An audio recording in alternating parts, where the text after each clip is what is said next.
We are wrapping up our workshop season tonight with Michael Skok's Startup Secrets series. I can't say that.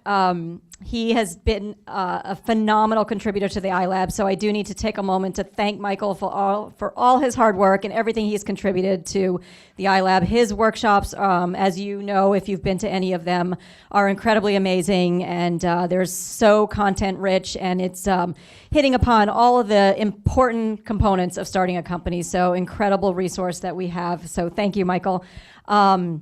And so I'm just going to quickly turn it over to him so he can get through all of this amazing content. If you are here for the first time, Michael Skok, serial entrepreneur, very successful, turned venture capitalist, has a tremendous amount of knowledge in this space, and is incredibly wise when it comes to what it takes to start a company. So I will turn it over to Michael Skok. I always feel like after Jodi's introduced me, it's all going to be downhill from there. It's hard to live up to that kind of introduction, but hopefully we're going to have a lot of fun this evening, and I do feel like this is going to be the most fun of the sessions because we've got such great guests, but also because it's a wrap-up in many ways, and a lot of the elements that we've talked about in the other pieces of the Startup series are going to come together tonight. Now, that doesn't mean to say that for those of you who weren't here for those other sessions, you're going to be left out, and I'm going to explain how you can get access to all that content too, thanks to the iLab and the great work that they're providing here. But first of all, very importantly, I want to welcome our guests. So one of them is at least planned to be late, but the other three are here. So we are lucky enough to have, in alphabetical order, from Aperion, Mark Lorian. And he was previously SVP over at Spotfire and working as part of the Tibco group. So Mark, if you just want to raise a hand and say hi so everybody knows who you are. Welcome. We have from Demandware, Jameis Driscoll, who's our head of marketing there. And Jameis will be no surprise to some of you who've seen his great work at the iLab before. And then our guest tonight from HubSpot, our CEO, Brian Halligan. Brian, if you just want to raise a hand so everybody knows who you are too. Welcome. So delighted to have you here. A bit of fun later on. My brother actually, hopefully will show up when he gets through traffic, is going to cover one of his favorite subjects, which is part of the building a sales and marketing machine. So I think you'll really enjoy that too. So between us, what we're going to try to do is to bring to life a framework around what the various different elements are of building a go-to-market strategy. But it's a huge subject, and so I just want to make sure that you know all of this content is available in much more detail on the website. And I've had a lot of questions over the last few weeks from many of you who've attended the previous workshops about how do you find what content, when's it updated, and all of that. So I'm going to take you through a quick tour of that. And by the way, lest I forget it, for those of you who want to tweet about our guests, all their Twitter handles are there, and the usual iLab stuff's always up the top, so you can get at that stuff. Okay, so quick tour on the website itself, and forgive me while we take a moment on this. You basically, if you go to the site, you can find absolutely anything by going to the top menus, and under Startup Secrets is every single one of the labs. So for example, if you went to the Go-to-Market section, you will find a write-up, which I've actually printed out for you tonight, to make it nice and easy. But at the top of that write-up is the URL if you want to go to it online. And the idea here is that there's way more content being built now than we can actually capture in one session. So for example, for those of you who were here last year for the series, we had a number of other great guests who covered things such as brand, channel, and distribution. We also talked about some of the key areas, such as, for example, how this relates to your business model and so forth. All of that is available as resources on that page, and I'm not going to cover those tonight. We're going to instead get into fresh material from our current guest stars. And so you'll find that detail here, and I'll refer to it where I can. But the idea is that we'll get more and more content up there. For those of you who want to keep checking, we'll put a sign-up form, because I've had that request from people, so you can get notified when there is new content.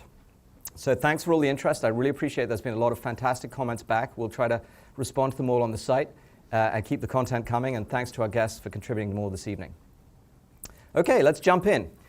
So always, as you've probably heard me say, the goal of these Startup Secrets series is to provide you a framework. So that's not the answers, and nor is it the detail of everything that you might do to build a go-to-market strategy. In fact, as you probably have heard me say if you've been here before, what I really tried to do with this series was to think about what would it have been like if 30 years ago as an entrepreneur I could have got some mentorship from somebody who could fast forward me through all the mistakes I made. And believe me, there were plenty of those. There's plenty of scar tissue to prove that. But instead could actually share with me some frameworks to think about the things that might be worth challenging myself to plan ahead of time to deal with as a startup. And so in the go-to-market space, it's a pretty big framework. It turns out this is a pretty big part of the execution for most startups. Now, I'll say ahead of time that this is a framework that's mostly based around my own experience of B2B and mostly in software. But as most of you have fed back to me, there are a number of you, for example, who want to do not-for-profit and NGO type things and have interests in a broader sense. So we've got case studies on that. For example, Diagnostics for All, who was here for one of the workshops. That case study is up on the site now. We also had, if you remember, One Laptop per Child, for those of you who are here. That case study is going up shortly. And I'll continue to build the not-for-profit and other case studies. And I want to thank people like Alok and encourage others of you who are in the audience who want to contribute to those case studies to come share them with me. We'll put them into the framework and we'll try to bring this to life for those of you who are doing this in a not-for-profit way. But what I will tell you is a very simple thing in this framework. There's basically a cycle that people go through of figuring out how to find you from awareness all the way through how to purchase you. And that's what's on the left-hand side. And there are basic tools associated with that. The old world used to be all about outbound marketing. And we're really excited to have Brian Halligan, whose firm HubSpot was one of the pioneers in the whole science of inbound marketing, which didn't even exist when I was, embarrassed to admit my age here, back 31 years ago starting my companies. But that's the point about this. This is a living, breathing thing, and there's no answer here. It's just some things to think about. So we're going to talk tonight consistently about, what's the way to optimize as a startup, the inbound versus outbound. And again, we're lucky enough to have Mark Lorien here, who's going to actually post, well, we actually have posted already, his case study on outbound, because there isn't time to go through it all tonight. But what we said was there's a bare minimum of things we wanted you to think about. And these are they. First of all, you really need to think about what your brand is and what you represent. So we're going to cover that. Secondly, you've got to figure out, what channel do you want to take that through? And again, that's almost invariably figuring out where you're going to focus on target segments of the marketplace that you can be successful in. And then I'm going to cover a couple of startup secrets that I learned the hard way around personas and really getting very clear about who you're dealing with at what stage in the sales cycle. And then the bottom line, which is really quite fun, gets a lot of focus this evening intentionally, which is it's all very well to be executing on your marketing program, but the hardest part about marketing is often measuring it. It's actually figuring out what's effective. And there are many famous quotes about this, but I'll just get to the bottom line here. There is no substitute for measuring and iterating on your marketing program. So we'll talk a little bit about how you do that and how you might measure it, and what are some of the ways that you can make this effective for you. So that's our framework for tonight, and it breaks down into the following agenda. We're going to start with some strategic things like the brand and positioning, and then we're going to get into some tactical things like how to run that marketing and sales cycle. And then we're lucky enough to have, as I said, a couple of guests to talk through some of the execution of this. All right, jumping right in then. We talked about this in the first workshop.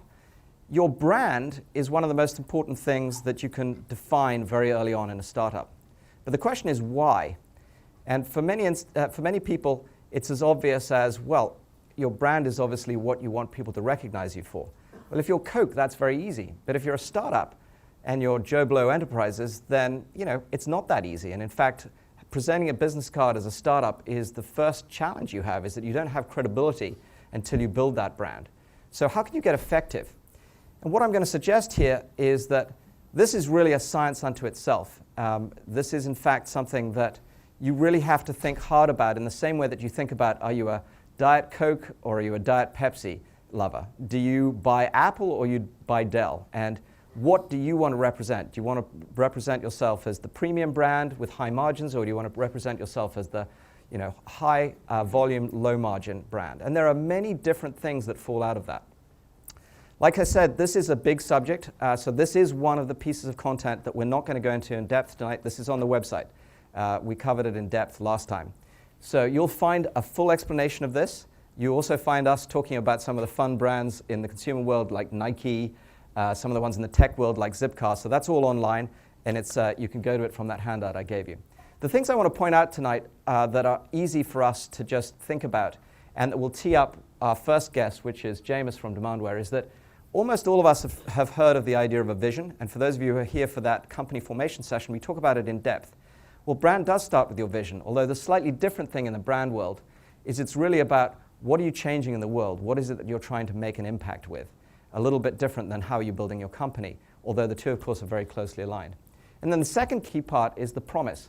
What do we promise to customers at the most fundamental level? So what is, if you thinking about this, something that we've covered that might add to this? Value proposition. And we covered the value proposition in that whole workshop. So the value proposition relates very closely to promise. And then the piece that gets very interesting and exciting that James is going to bring to life is the attributes of your brand. What actually makes this a brand that people can get behind? And ultimately, that's expressed in emotion, personality, and style. So I've glossed over that quite quickly, intentionally, because we're going to bring it to life, as I said, with what James said. But I do want to bring out one key thing that I hope will help every one of you as a startup. There's a starting point that's really, really simple. It's about you. That is to say, you, the founders, are going to be the brand, whether you like it or not, by the way. So get ready for that. I mean, people will identify the startup of you as what you bring to the marketplace, especially when you don't have a product initially, and you're going out effectively to pitch yourself. So think about how you, the founders, your team, and your culture, and some of the things that we talked about in the company formation session can be embodied in your brand, because it's actually one of the most truly realistic and authentic parts of what becomes a startup's brand.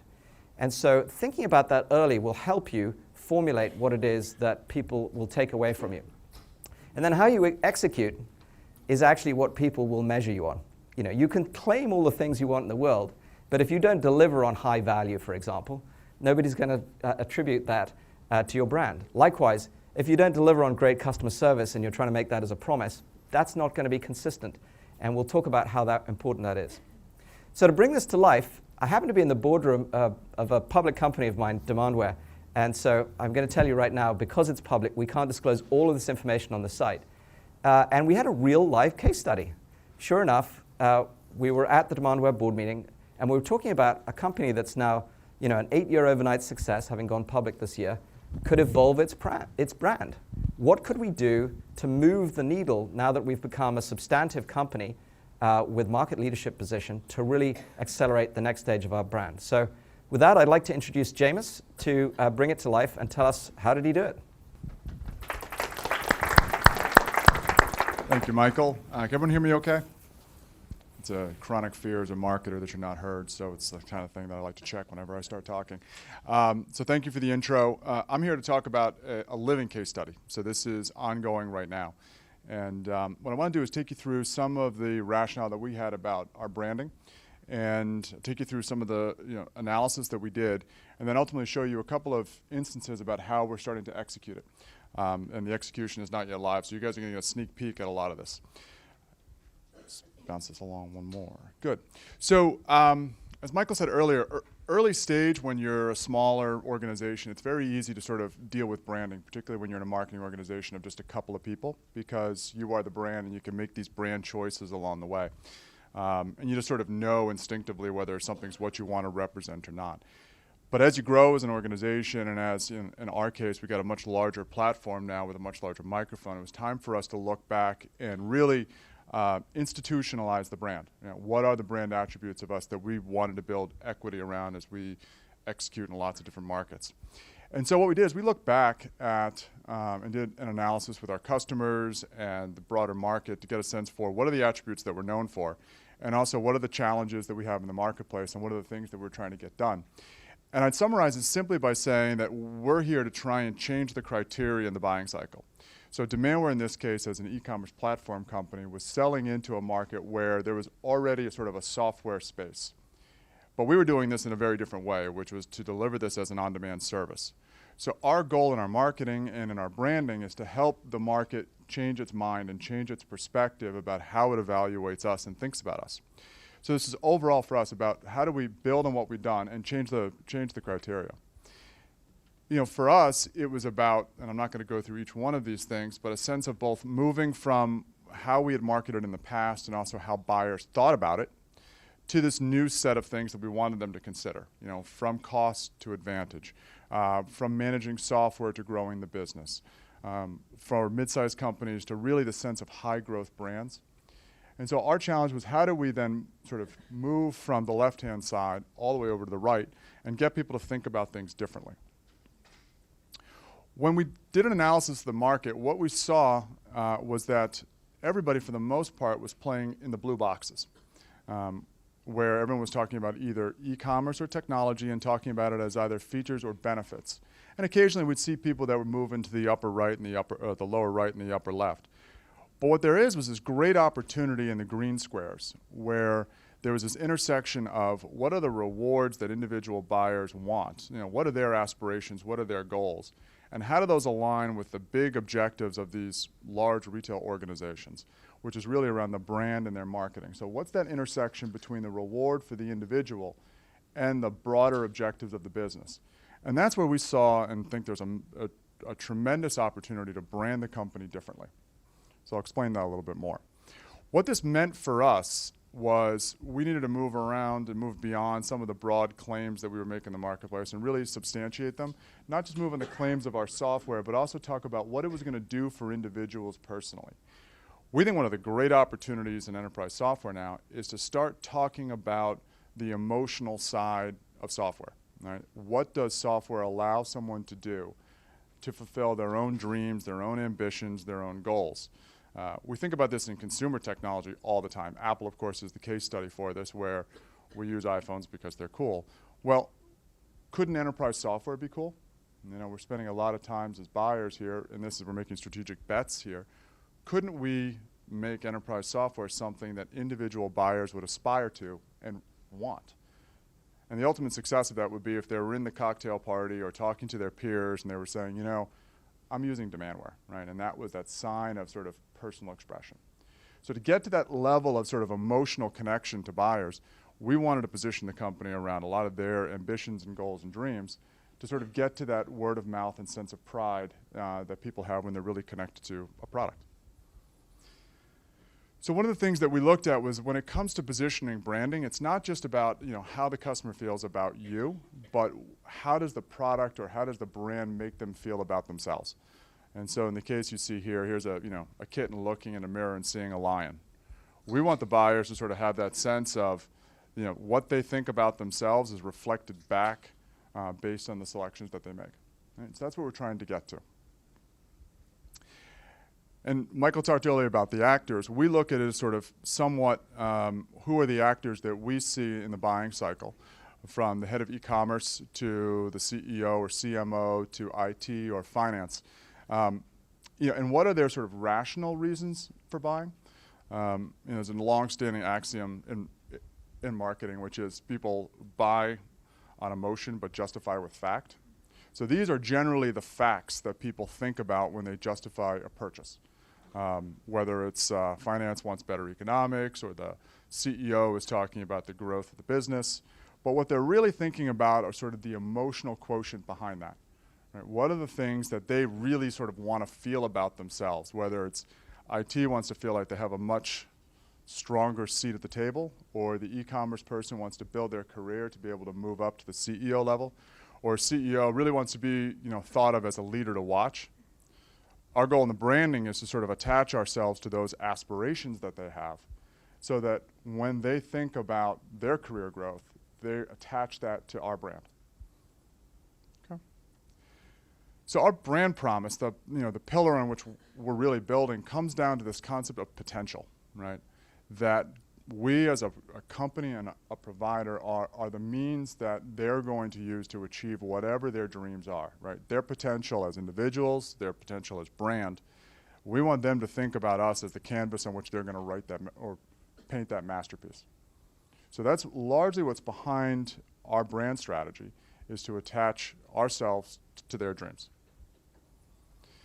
So the customer benefits from this in a couple different ways. When e-commerce traditionally has been thought of with very big software infrastructure and laborious processes, what we're coming to is a sense of, look, if you can think it, you can do it. If you have an idea, you can put it into action. Right? no matter, there's no limits, there's no worries, there's no surprises. There's a sense of, if you have a dream, you can do it. And to sense that freedom and give the buyers the sense that, geez, this is the right thing for me to invoke all my great dreams. I just need the right tools for that. So our promise rests on really 4 basic pillars, and I'm not going to walk through each one in detail, but the sense of innovation, we can help them innovate faster and better. Simplicity, it's not hard, it's easy. Partnership, we're in it with them for the long haul. And performance, and that we're here to support their ongoing success. So underneath each of that major promise is our 4 major pillars, if you will, that we continue to pivot to and articulate to let them know that this is what underpins what we do and why we make the claims we do. So I'm going to skip a little bit into some of the sort of advertising and give you a sneak peek on how this brand is starting to roll out. If you go to our website now, you'll see it's very black, right? So now you're going to see a couple of different colors. And I'm going to explain in concept a couple of things that we're doing here to sort of bring that brand to life. First, you'll notice is the colors, green and gray. Green as innovation, growth. Gray as steel, strength. You'll notice that the customer's brand imagery is portrayed heavily. It's not about us, it's about the customer's brand. So you'll see that everywhere in all of our ads and our marketing is, it's not about us, it's about them. And in the language here we have is, well, you'll see a pattern coming up, which is the customer always comes first, their brand and their comparative verbs, which is whatever they view as important to them, those are the verbs we use. Comparatively, we do it better. We help them do it better. With is a statement of partnership, and we come last, right, as the partner. So this is a repetitive formula that we use in all of our marketing to sort of help convince and show the brand that it's about them, it's about their brand, it's about their goals, and we're here as an enabling partner. We're here to help them amplify whatever it is that they want. In a new website that you'll see soon, this is starting to roll out even more. So the statement you'll see on the homepage is, great brands have great ideas. We help make them possible, right? So it's that sense of complimenting the user, complimenting the viewer, complimenting them on the strength of their brand and what their ambition is, and just to let them know that if they want that, we're the partner for them. And more examples of that I showed earlier, Perry Ellis or Lands' End, these are all the comparatives that we're starting to roll out. Now what we think is a position of strength for us is these brands are willing to let us use their brand, which is pretty rare in software. So instead of us talking about our features and our functions, we're here to show who are the partners that we work with and how they're willing to let us use their brand, which is a tremendous statement of partnership, and that rings loudly in the marketplace. So in summary, what I'd say is when you think about branding, a lot of times we often, as marketers, stop at features and benefits, and we think that's where it goes. The ultimate measure of this is when you get to the reward, right? What is the emotional quotient that a buyer looks at? Because that's the thing that really people sort of resonate with, and it creates this sort of emotional connection. People always justify with fact, but when you sort of strike the emotional chord, it's a tremendous advantage, and that's really where the power and strength of brand comes from. Okay. Terrific. Thank you very much, Seamus. So what's great about that, hopefully, is it brings to life some of the real challenges. But I'm sure all of you would love to fast forward straight to the point that Seamus is, to be able to talk about customers as partners to you. But the reality is many of us are going to start in a very different place. We aren't even going to have our first customers. And so where do you start? If you haven't even got a customer, maybe you haven't even got a product, and you've got to figure out how to get to that place that Seamus was articulating so clearly there. Well, before I give you that answer, I just want to point out something, that actually the Demandware promise was made very early on, literally, as I said, 8 years ago. And it wasn't really any different. It's just that we didn't have the customers to back it up.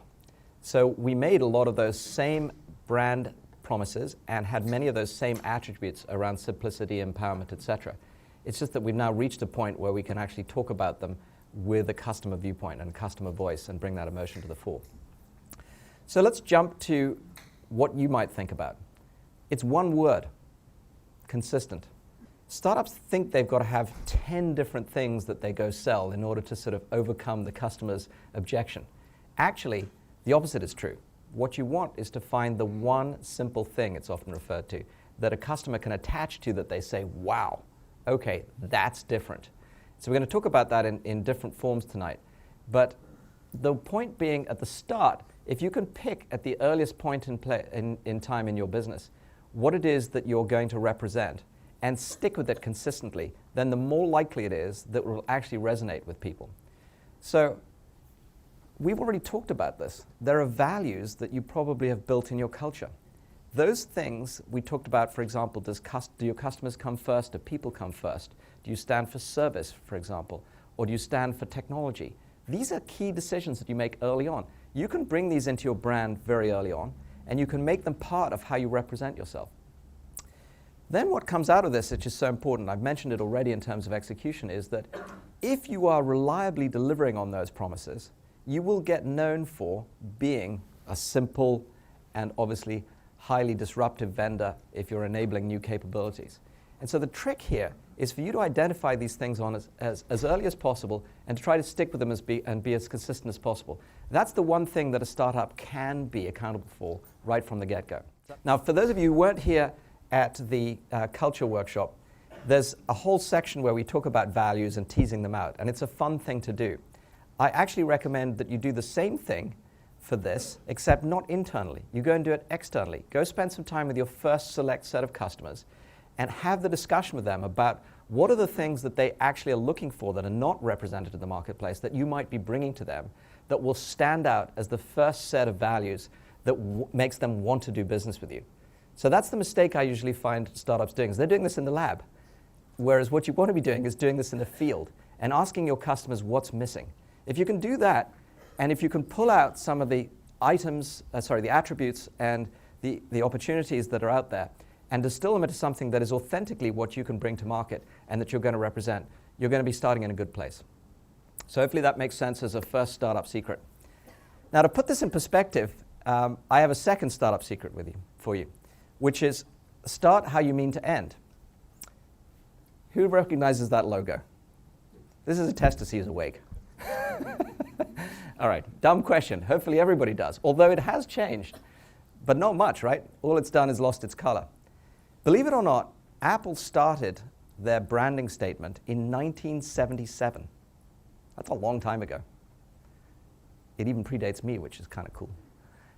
So the fun part about this is, actually I remember this discussion very well when we were all going through the process of figuring out how to launch my first company, which was selling applications on the Apple II, which was, so how do we relate to this thing? What is Apple all about?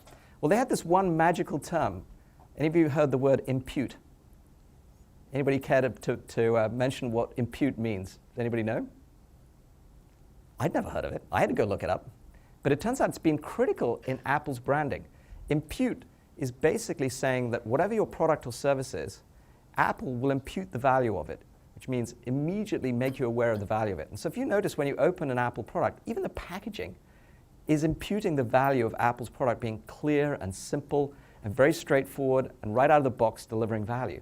That's what they're trying to impute. They're trying to make sure right from the get-go, one of their brand promises, which is this just instant value, comes across from the packaging. So I'm not saying you have to be Apple, but the point is Apple didn't go back 10 years later and say, oh, we should impute the value of our products and make everything simple. Right from the get-go, they made that decision. And Mike Markkula, who actually did this, was very key in the early stages, even though Jobs always gets the recognition, in bringing this discipline into Apple. And if you read the story, which is a fun one, you'll see that it really reflected quite significantly early on in even product design. And that's, of course, what we're here to talk about, is how does it reflect in everything you do. So hopefully that's given you a sense of why brand is important and why it's very strategic and where you might start, which is hopefully with a vision to where you'll end. So let's move on to our second section. This one is actually, I think, very straightforward, but at the same time also very fundamental. It's all about positioning. Now, hands up who thinks that they could position their startup absolutely uniquely today? Anybody? Go ahead. New fair way to do compensation. You've got a new way to do compensation. Do you have any competitors? Not that we're aware of that are direct competition. Okay, that is a very valid statement. Now let me ask you another question. And by the way, thank you for being so bold to step up. I always appreciate it. Are there people solving the problem of compensation in the marketplace today? Are there people solving the same problem as you today in the marketplace? Yes, there are. Okay, so there are other players. Does the customer have suddenly a new budget, therefore, for what you're doing, or are they going to have to find money from an existing budget? They will have to find money from an existing budget where an incremental improvement on what's out there and already there now. Okay. That said, we are helping them cut costs, so we're actually a cost-saving proposition rather than a spending proposition. Very helpful. Okay. So thank you very much. What I'm going to do is just take that example and tell you this is the biggest challenge I hear over and over again with startups, which is, in other words, you're not unique in this problem. We think we've got something unique, but guess what? We're in a category that already exists where there's a finite amount of dollars that we've got to compete for. That basically means we're going to fight it out with everybody. So this section is all about, well, how do you actually avoid fighting it out with everybody? Let's see where we can answer your question. What you're trying to do in the first part of positioning is occupy a distinct place in a potential customer's mind. So if the customer can identify that what you do is unique, you're in a great place. But if they say, oh, there's 10 other vendors who help with compensation, we've got a challenge. And that's where you go on to the second thing, which is to say, well, what unique white space can I find in the marketplace? Now, for those of you here in the value prop session, we actually spent a bunch of time discussing this. And so I'm not going to go through this all again. You can find it again on the website. We talked about how can you write that out in a way that at least positions you for a unique set of customers with a product that is differentiated, that does something that's not been done before, unlike the other competitors, and talks a little bit about the whole product, in other words, the entire solution that you deliver to make that possible. So with that in mind, I want to bring Mark up from his experience at Spotfire and as part of the TIBCO organization to talk a little bit about how did he do this, and then I'll come and generalize it and try to address your opportunity. Mark, welcome. Thank you, Michael. Positioning statements like this, they may look academic when you're in the audience looking at these frameworks, but I can tell you they're far from academic. You really do need to get a handle on how you're going to, how do you want to position and how do you want to differentiate your product or solution out there. And I think you should go through this early and often, frankly. Particularly when you're forming, when you're launching, when you're pivoting. A lot of organizations, when you start a startup, the ultimate path that you're on is very unlikely to be the one that you start on. So when you sense that the organization is going to go through a change, is going to try to reach a different market, a different buyer, come up with a new solution, I think it's good and healthy to go through these sorts of exercises. In fact, I'm going through one with a new management team that I'm on tomorrow. I've been with one of Michael's portfolio companies for about 2 weeks. And our organization is going through a pretty significant pivot. We're changing the profile and the persona that we go after. So what do you think happens? These things unwind, right? When you try to reach a new buyer, you're thinking about the value that you offer. You have to go through and think about each line, each word in this framework should be meaningful and mean something. And I think when you get it right, they're so aligned with the opportunity and the value that you're conveying in the market and the differentiation over a competitor, that if you were to read it from a competitor standpoint, the whole thing would fall apart. It wouldn't make sense. So Mark, just to give people a bit of an opportunity to get a sense of it, what did Spotfire do and why was this tough for you and how did you solve the problem here? Yeah, good question. So Spotfire was a private company. We were acquired by TIBCO in 2007. About 2005, we went through a very significant pivot. I had recently joined the company. We were targeting mostly scientific users in the data visualization space, right? So we were selling to small teams of people, scientists, people in corners of organizations. We wanted to pivot and go after the executive ranks. We wanted to sell into the business intelligence space, which had bigger budgets, bigger dollars. We believed we could get more scale. We thought the product itself would be able to serve those needs. But we were virtually unknown in that space. Anybody who knew that brand thought about us as a scientific and a technical and a technical product. And as often as the case as founders or early stage people, you love the features. So people tend to gravitate to talking about what the product or the solution does, not what it does for the target buyer. So when you go through exercises like this, you want to think about who are we really, really trying to reach? There may be a number of personas, but you have to pick one. You can't segment too tight, especially in an early stage organization. So who are we trying to go after? What keeps them up at night? What are they dissatisfied with that's going to be enough for them to call us back or to do a web search to try to find us or to respond to an outbound email or call or something like that? How is our approach different than the competition? What lines can we take that our nearest competitor can't? And as Michael had pointed out, often when you're an early stage company, you're solving things that are being approached by other companies as well. And we've just got a different take on it. And for us, we were going up against Cognos and Business Objects and Hyperion, really well-funded organizations, big marketing budgets. We were never going to get there by saying that we were another business intelligence tool. We took a slightly different angle, which was around focusing on the value of decisions that people would make in our product. Using Spotfire, we could help people make better decisions. And that was the value statement. And I'd say, Jameis's points were right on. That was the elements of the brand. We were fun to use, we were easy, we would enable users to make better, smarter decisions in every corner of the company. And that's what we ended up really focusing on the positioning statement. And we as a management team fought through this thing. It was ugly. Thank you very much, Mark. Okay. So hopefully that gives you, yeah. And by the way, the business intelligence space that Mark was competing for was a very, very noisy space with very big players. And yet, Mark's team was very successful at finding their unique positioning and being very successful at building the business around it. Yeah, question? Did you have to rebrand it so that people now thought of Spotfire as something for the business than for the research scientists? Oh, yes. Yeah. We did, there was definitely a rebranding effort for sure. And I think, going through the same sort of process that Jameis had outlined. But for me, it started here. We weren't going to move forward until we had alignment on the management team here. When we did that, then we started going out in concentric orbits and talking with the organization. But everybody in the company was tested on this. Literally, the CEO would get in your face if you couldn't recite this framework. And I mean that. You have to believe it that strongly. And then things like branding and campaigns and programs fall in line. They're much easier to scale up because you're kind of singing from the hymnal here, if you will.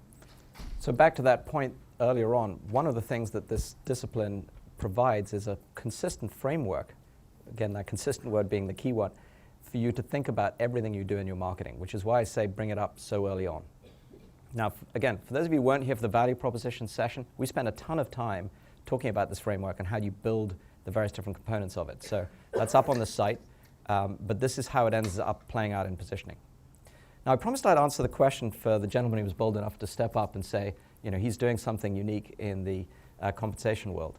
But I don't want to put this on you right away, and I wouldn't try to get you to instantly articulate it that way. Although if you want to, you're welcome to stand up and say how you might define that. Up to you. Do you want to take a try? I can try. Go for it. All right, let's go after for CEOs and upper management at mid-size and large enterprise who are having trouble driving behavior for their employees. Our approach is to integrate into existing meetings to calculate impact of every employee using regular, weekly, light, minimal overhead approach that I should actually segment it, that calculates impact in a way that everyone perceives as fair and can be connected to compensation. Unlike existing approaches, which include performance evaluation approaches that everybody hates, everybody likes our approach. Fair Setup is a new approach to performance management and compensation that affords all participants a feeling of fair treatment, improved engagement, and ultimately better performance for all players. I mean, I got to tell you, to pull that off in front of all you guys, on the spot, that was very impressive. It really was. So thank you very much. I think you're going to do great. I don't know what I'm going to say at this point other than, great. Great starting point. It really is. Excellent. Well, here's the thing about this. You'll probably be doing it for the next 5 or 6 or 7 or 8 years until finally you can stand up and people go, what's the name of your company, by the way? Fair setup. Fair? Fair setup. Fair Setup. Until everybody says, oh yeah, Fair Setup, I know those guys. They do the best compensation system on the planet. And it'll happen. If you persist with that, I think you could get there. But that's ultimately what happens, right? If I say Coke to you, I don't have to explain anything about it being a soft drink or fizzy or tasty. You already know what it is. But it took a lot of money to get there. And so that's why what we're doing right now is we're trying to figure out how do you get there from the starting point that will make it most effective for you. So let me jump in and start to add some value, hopefully, as opposed to just asking audience the questions. The first thing that I see that startups miss is this. Everybody always thinks about that differentiation in terms of technology. It's great that you might have a technology differentiation. In many instances, it's a great starting point, especially if it's a highly disruptive technology. But it doesn't have to be just about technology. You could have some incredibly compelling differentiation just by figuring out a segment that's never been served before. So for example, compensation is extremely complicated in the insurance industry. There's a lot of different channels it goes through. There's a lot of different people have to take a piece out of it. And there's a lot of different ways that that calculation causes so many problems that it gave rise to a whole new set of companies. We don't have to go into all that example, but that was a completely new segment that gave opportunity for the business you're in. I would recommend that any business try to find that first segment that nobody else is targeting. That could be your differentiation right there. The second thing is to find some kind of barrier to entry, because believe me, that once the big guys figure out you're onto something interesting, they're going to come after you. So what is it that could be the barrier to entry? Again, most startups approach this and say, well, we've got a better technology. Great. But if it's just better, faster, cheaper, somebody's going to come after you and spend more money to figure out how to compete with you at scale. And so that isn't a good answer either. But what's interesting is that there are many things, and we've talked about one of them if you were in our business model session, that is very difficult for the existing incumbents to come after. In fact, the larger they are, the more likely they are to be titanically slow at responding. And one of them is business model. If you create a disruptive business model that creates an innovator's dilemma, the great book I encourage you to read if you haven't read it from Clayton Christensen, you will see that this is an example where even independent of your technology, if you come, for example, with an open source solution, the way our case study Acquia did at the last discussion, and offer free versus where people are spending literally millions of dollars and therefore are becoming dependent as a business on getting millions of dollars from their sales force and in margin to support their overhead, you will disrupt them. Nothing to do with the technology, to do with the business model. And then last but not least, what we want to try to find is something that becomes sustainable to you. And again, what I hear a lot of the time is, well, we've got IP and patents. It's great, nothing wrong with that. But I'll tell you, there are so many examples of where startups have better IP and even patents around it. But do you really have the energy and the resources to compete with an Apple or a Google or a Microsoft or whoever it might be in your business, Eli Lilly if you're in the pharma space?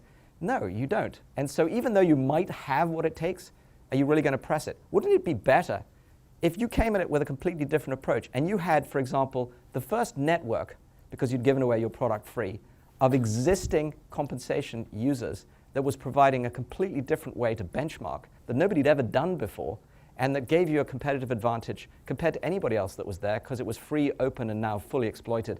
And your core IP ended up being not technology at all, but data. Completely different game. That would be defensible because nobody else had it. So I really encourage you not to get stuck in the trap of approaching everything with a technology bias, but instead to think about these key areas as to how to define or redefine the competition in a way that puts you in a position to win. So how do you map that? Well, again, for those of you here for the perfect pitch, I go into this in more detail, but it's up on the web again. What I like to do, particularly because we're at Harvard, by the way, is come up with a 2x2 and think about the high-low. And this diagram's pretty simple. It's really about mapping your competitors. You might use, for example, bubble sizing to represent their relative size. But the important point here becomes the axes. And the axes are always something that people put up in exact ways that we just talked about. Well, we're faster, or we're better, or we're cheaper. It's okay, but it doesn't work in the long run. What we want, however we get there, is to find this white space that nobody else is occupying. That's what we're talking about. I recommend the thing you really spend time on is this. It's the barriers. The barriers should literally cause the competition to say they can't move from where they are to where you are. So what's an example? Is your software SaaS? Yes. Okay. Every on-premises solution that's not architected for multi-tenant, remote development, customization, etc., is going to find it really hard to move into the cloud and be offered as a service. So on-premise and SaaS is a great example of a barrier. For anybody in the software world who knows what I'm talking about here, I can tell you it's very difficult. That is the entire premise on which a company called Demandware that just presented got to be worth, nearly $1 billion. Why? Because the existing incumbents who were offering e-commerce stacks, which was a lot of technology that was sold on premise, required people to go and build all that technology and customize it. And guess what? Retailers and merchants don't do that. What they spend their time doing is trying to distinguish their brand, merchandise, and market better, and they don't want to deal with all that technology. So that's all pain to them, whereas the gain should be getting straight online and customizing the site to their brand's look and feel. That's all Demandware did. One fundamental barrier between the two, though, which is one's on-premise and the other one is obviously in the cloud. So those are the kinds of barriers we're looking for here, and you've already got one, which is great. Obviously, if you can think of a couple, and I mentioned before, they might be business model, or they might be different axes here. Then that gives you a chance to put yourself in a position where you will be unique and defensible. Now, the white space thing is what we're going to talk about next. How do you find that white space? What is it that makes it possible for you to have some unique position? And this is really all about the third key part of the workshop, targeting and segmentation. So why is this important? Well, if I could define the perfect startup storm, it would look like this. You would have a disruptive business model the way we talked about in that session. You would certainly have a disruptive technology, but you would also have a new market and some great way to approach it in a go-to-market sense. And at the middle of that, there would be a tremendous opportunity for you. But before I get into the opportunity, here's the piece that I want everybody to make sure they don't lose tonight. Most startups are really struggling with the amount of resource they have to go after any market. So let's ask the obvious question. Is it better to go after a big market or a small market? Anybody? Small? Small, yep. I'm not going to challenge you again, but yeah. Big, okay. Let's have your viewpoint for big. If you're going to go into market and somebody's going to compete into this market, you'd rather take a big space, and even if you occupy a meaningful amount of it, it's a substantial market for you. I think that's a great answer. You were going to say, somebody else say small? Go ahead. I'd say it's small for a startup because if you can own that one small market, you can start to tap into other markets after you sort of broadcast your value proposition in one. Very good. Yep, very good. Anybody else want to chime in before we move on? So obviously we've got two very different viewpoints there, right? I actually think they're both right, but the trick is to figure out how and where and when they're both right. So the real challenge is, as I posed right at the beginning, if you're a startup, you have very little resource to do a lot with.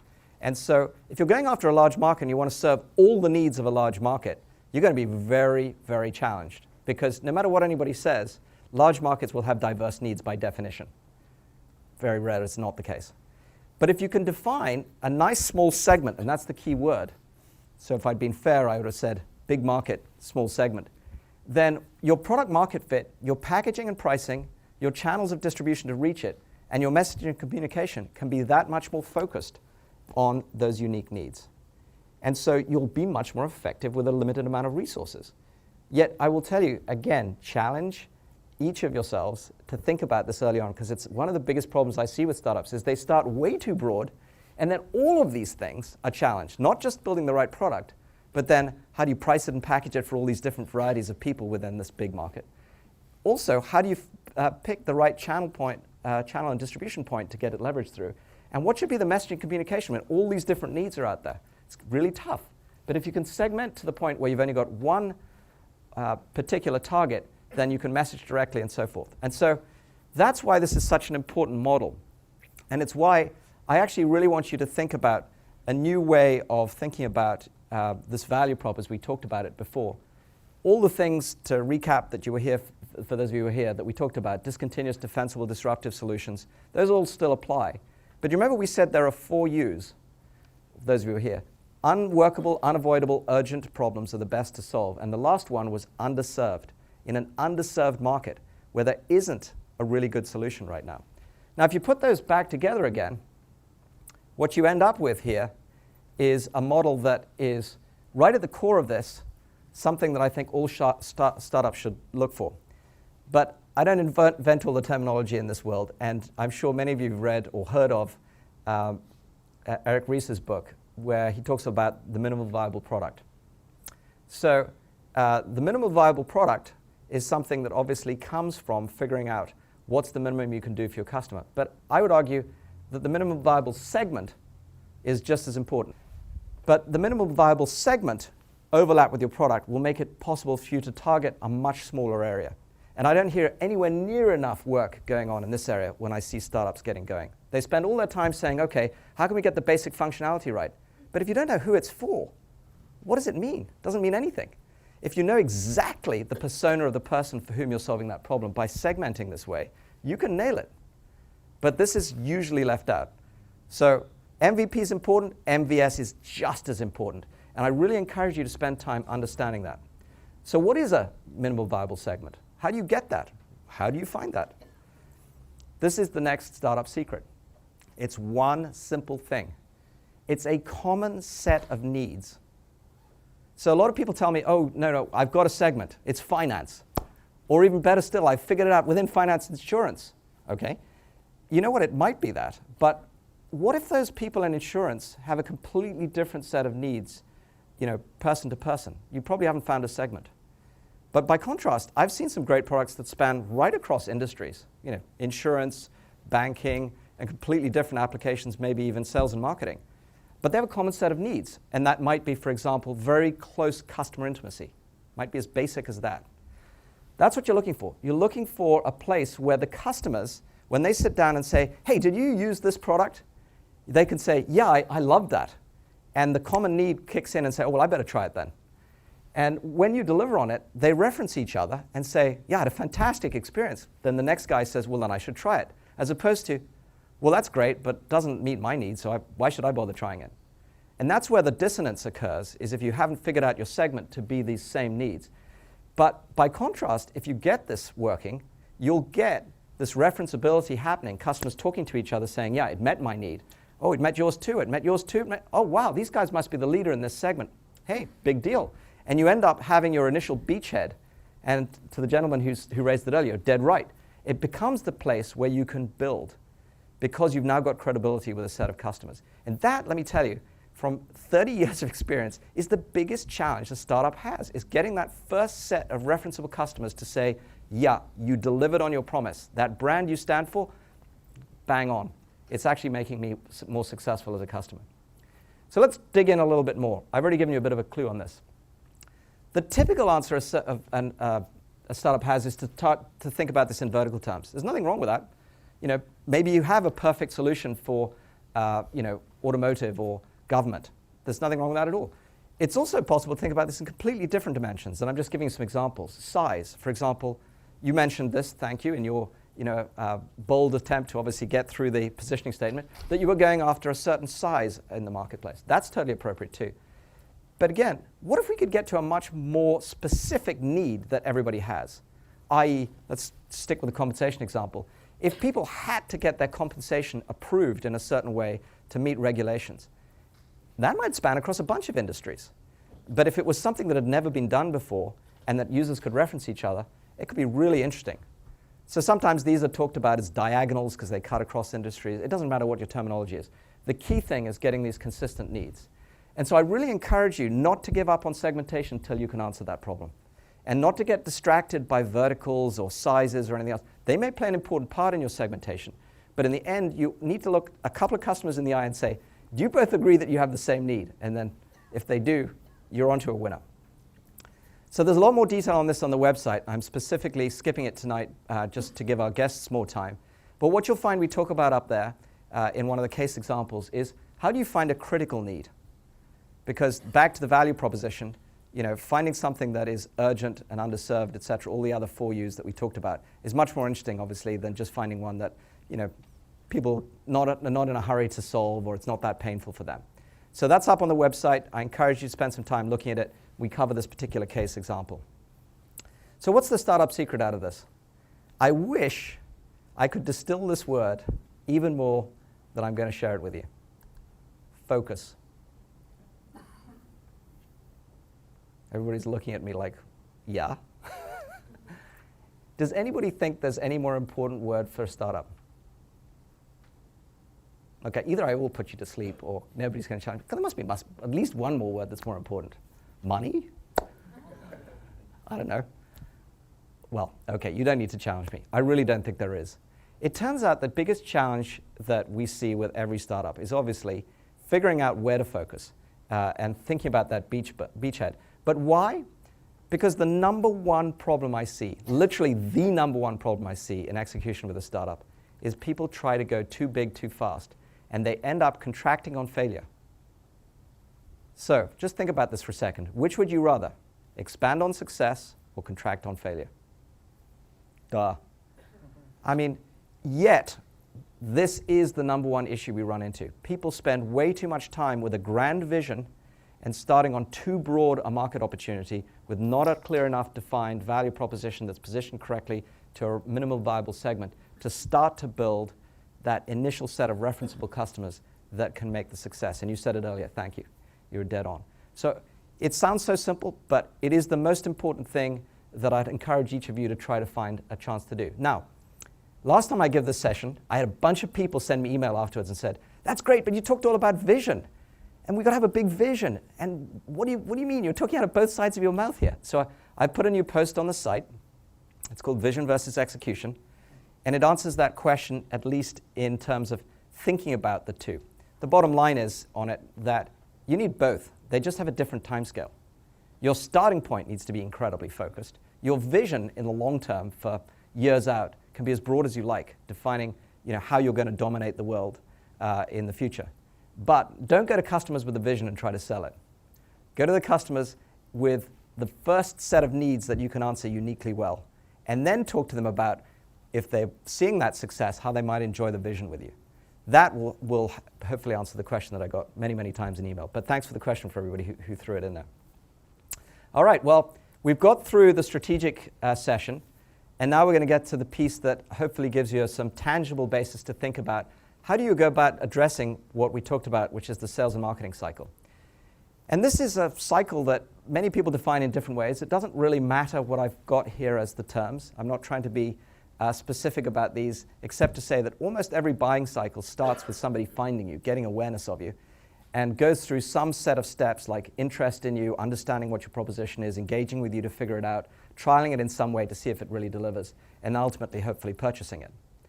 Well, if it does all those things, if you do all those things, you will obviously find a way at some point to be building some repeatability. What we're going to talk about now is a couple of things I've learned along the way that typically get skipped over. The first is personifying it. So this is like the next level down from segmentation. And again, I often hear people completely skip this. So I'm going to come up with a couple of terms here that make it easy for you to remember, hopefully. The word I use is actors. And that is to say, there are various different stages that the customer goes through when they're dealing with you. So think about actors on a stage. Just that's the reason I came up with that analogy. And the customer actors are very different through this cycle. In fact, it's usually what people forget. So for example, right up the top of the cycle, if you're an early stage startup, you'll often be dealing with visionaries. These are people who are looking for competitive advantage from this breakout proposition that you've got. Visionaries are great, but there are very few visionaries who sign checks, unfortunately. Not always the case. I mean, you might get lucky. And it's something, obviously, you can find it. It's great.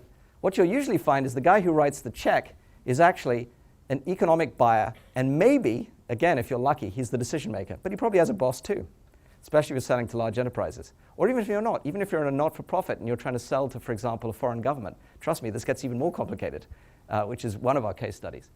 So what I encourage you to do is figure out, well, who are you dealing with? Are you dealing with visionaries? Are you dealing with technocrats, people who actually evaluate the technology, the people who have to operate it, to actually operationalize this, to get it working, the influencers, which is sometimes different again, the people who have, if you like, the political clout in the organization, the economic buyer or the decision maker.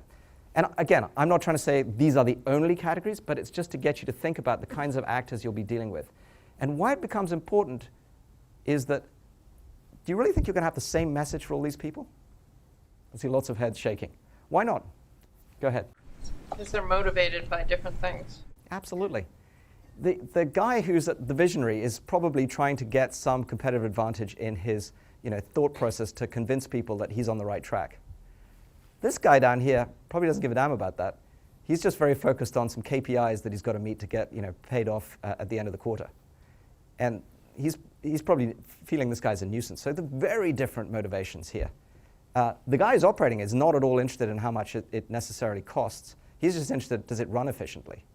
And think about this guy. He doesn't even give a damn whether this technology is better. He just wants to know that it's cheaper and faster and all those other things that makes it possible for him to get the best deal.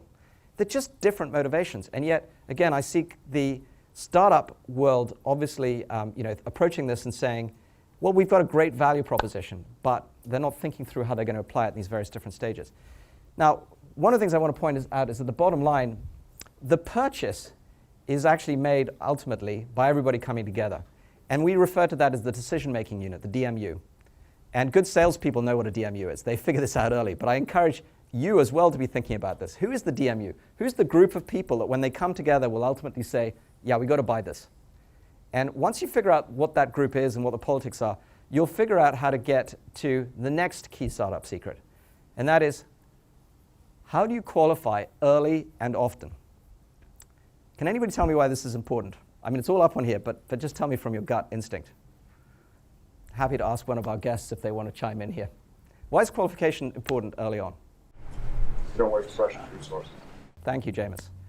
Geez, you should be a VP of marketing in a great company. What's going on here is you're taking customers through a lot of different steps. So imagine if you take them through all these steps and you find out you really didn't qualify that they have the pain and need and the right decision-making unit to actually take you to the close. Wow, you just could have wasted 3, 6, 9, sometimes more months, and all that resource as a precious startup is just lost. Yet, that's what I see happen in most startups. They don't spend enough time defining that target segment, that minimal viable segment that we talked about, against which, by the way, you qualify the customer to figure out whether they're going to be somebody you can meet the need of, and therefore, there's so much time lost. So qualify early, save all the time and money up front, qualify often because things change, and I really do mean that. Like as startup terms, basic things happen like your economic buyer changes from position to position in big companies. Or, importantly, learn as you're going through this about what is and isn't working and narrow your segmentation. Figure out what it is that caused somebody to drop out of the sales cycle. In fact, I think the best questions asked of a startup are why didn't somebody buy, not why did they buy. So why didn't they buy can help you narrow. And then as sales qualifiers, people have their own ways of doing this. I'm not going to get into this a whole area of itself, whether they call it BANT or MANACT, which is what I call it. Figure out who has the money, the authority, the need, the ability, who's the competition is and in what timescales, for example, they're going to buy. Those are pretty typical criteria that salespeople will use to qualify. And when you're building your initial go-to-market approach, the earlier you can get all those questions into the cycle to figure out who has the money, et cetera, the better. And that will ultimately lead you to figure out whether you've got a DMU that can actually move the needle. Any questions before I move on? I went very fast through a big subject there, but it's such a fundamental one. And I'm happy to break out and do another session on another time. Yeah, question in the back. So there's elements there that feels like for a startup, you need to have some very experienced marketing people to understand how to manage those contacts. What would you say about that if you're in a small team environment? Some of those pieces there, I just think, and how would I ever find somebody who'd partner with me who could do that stuff well? I think it's great to find experience, but I will tell you that if you're opening a brand new marketplace with a brand new product, there probably isn't anybody who's got any experience, and many startups are doing that. So that's why we try to bring these frameworks to the fore, which is that even in a 3-man startup, you can start when you do your first set of interviews with customers, qualifying, who are the people in the organization that make these decisions? What are their needs? What are their pains? What are their challenges, et cetera? So yeah, of course, to answer your question, it would be great if you could find that experience. But I'm invested in a seed company right now that we haven't even put money into, actually, that's busy in its earliest stages formulating what its value proposition is. And they're actually getting out and doing all of this with customers right now to figure out if they've got a minimal viable product and whether they've got the right segment. So I don't think you have to be big. I think you can start early. I don't think you have to be experienced. You just have to take this kind of framework, and you just have to keep that discipline up. And if you do it right, it'll fall out, as Mark said earlier on, in terms of something very crisp that you can all say, hey, this is our value prop, this is our positioning, this is our brand, and this is what we want to stand for. Does that answer your question? Thanks. Great. Yeah, one in the middle here. Can I go back to the point that you mentioned startups should focus on figure out the critical needs of consumers? How do you define the critical need? Based on my observation, there are successful companies that are focusing on the needs that are not critical, that consumers can live without it, but still successful. One very recent example is Fab.com. Yep, great example. Designs to the people. I buy a lot from Fab.com. I can live without all these designs. So that's not solving the critical needs of consumers, but they are still successful. Fantastic question, and I'm going to point you at a resource that's on the site under Value Prop, where we talk about aspirational needs. And some aspirational needs that are not critical, they may even be latent.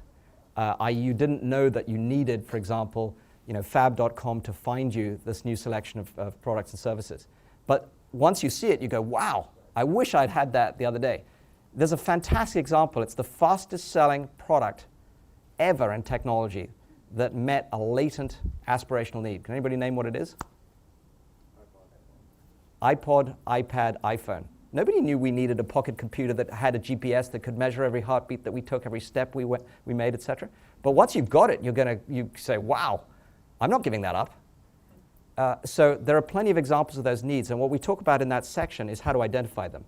And in a consumer world, they're very different than in the business world. So there might be things like, if you follow Maslow's hierarchy of needs, there might be social needs, for example, to date. There might be physical needs. There might be economic needs, need for recognition, responsibility, which, by the way, plays into your compensation example. People want to be recognized for doing well. So those needs can play in as well. And the framework is called black and white. How do you identify latent and aspirational needs versus blatant and critical needs? So you'll find it on the site. But it's a great question. Did I at least touch on the right answer for you? Okay, great. If you don't mind, I'm going to hold that question to the end, just because I want to keep us on time. We've got a bunch of speakers, but please do stick around and we'll answer it. Okay, so what we've done here is to cover, as I said, some of the fundamentals that bring you to the point where you've got to figure out what are you going to do to actually be proactively driving to market. And what I'm going to try to do is give you a framework to think about this. So when I hear startups challenged with, well, what is the first set of things I do? What's the first set of activities I do? Most people think about, I should do some PR. That's great. That hits the awareness thing. But then how do you go take it beyond that? Get interest, understanding, engagement. So the reason I've come up with driving, you'll see later on, but you are in control of a certain number of things, and I call them gears, that enable you to build momentum. And if you think about yourself starting in neutral and wanting to get to overdrive, where you're just nailing customer after customer, then what we've got to think about is, how do you do that? Well, the first thing I'm going to tell you is, unfortunately, the customer controls a lot more than you do. A lot more than you do. Otherwise, this would be easy. They control the accelerator, the brake, and the clutch. This is kind of like taking your teenage daughter driving, right? Whoops. You want to quickly take control again, but unfortunately, you can't. The reality is the customer has these controls. So what are they? Accelerators are the things the customer needs from one step to the other. They don't, as it turns out, move automatically from awareness to interest. You've got to give them a reason to do that. You've got to find out how to move them from one step to another. So for those of you who are here for the business model session, we talked about how you might do that with your product, creating slippery products as we talked about them. Simple, low cost, easy to install type products that make it compelling for them. Think about your own experience, as we talked about iPhones, where you download something from the App Store and within one click you start getting value out of it. Guess what? You'll probably keep going with it and you'll try to evaluate it and go to the point where if you're getting enough value out of it, you'll purchase it. But what will be the brakes? Well, it turns out in almost every buying cycle there are a lot of brakes. And the things that stop the customer moving from place to place are many. It might be a bad product experience. It might be that the license is too difficult to evaluate. It could be so many things. But one of the things I'd ask you as startups not to assume is that it's price. That is the weakest excuse of all. Yeah, it can be price. But these days it's pretty easy to come up with freemium models. So the real challenge is to figure out what's actually stopping the customer. And as a startup, the thing I'd encourage you to do is one word. Actually, I guess two on here since I've put it up so strongly. Actively listen. So we hear most startups tell us about how they got their first set of customers. I'm actually much more interested here, well, yeah, but what were the 20 that you lost along the way, and why didn't they buy? And what have you learned from that? And how do you think you might approach either a targeted segment better as a result of learning that from the sales rejections and what it is that's stopping them?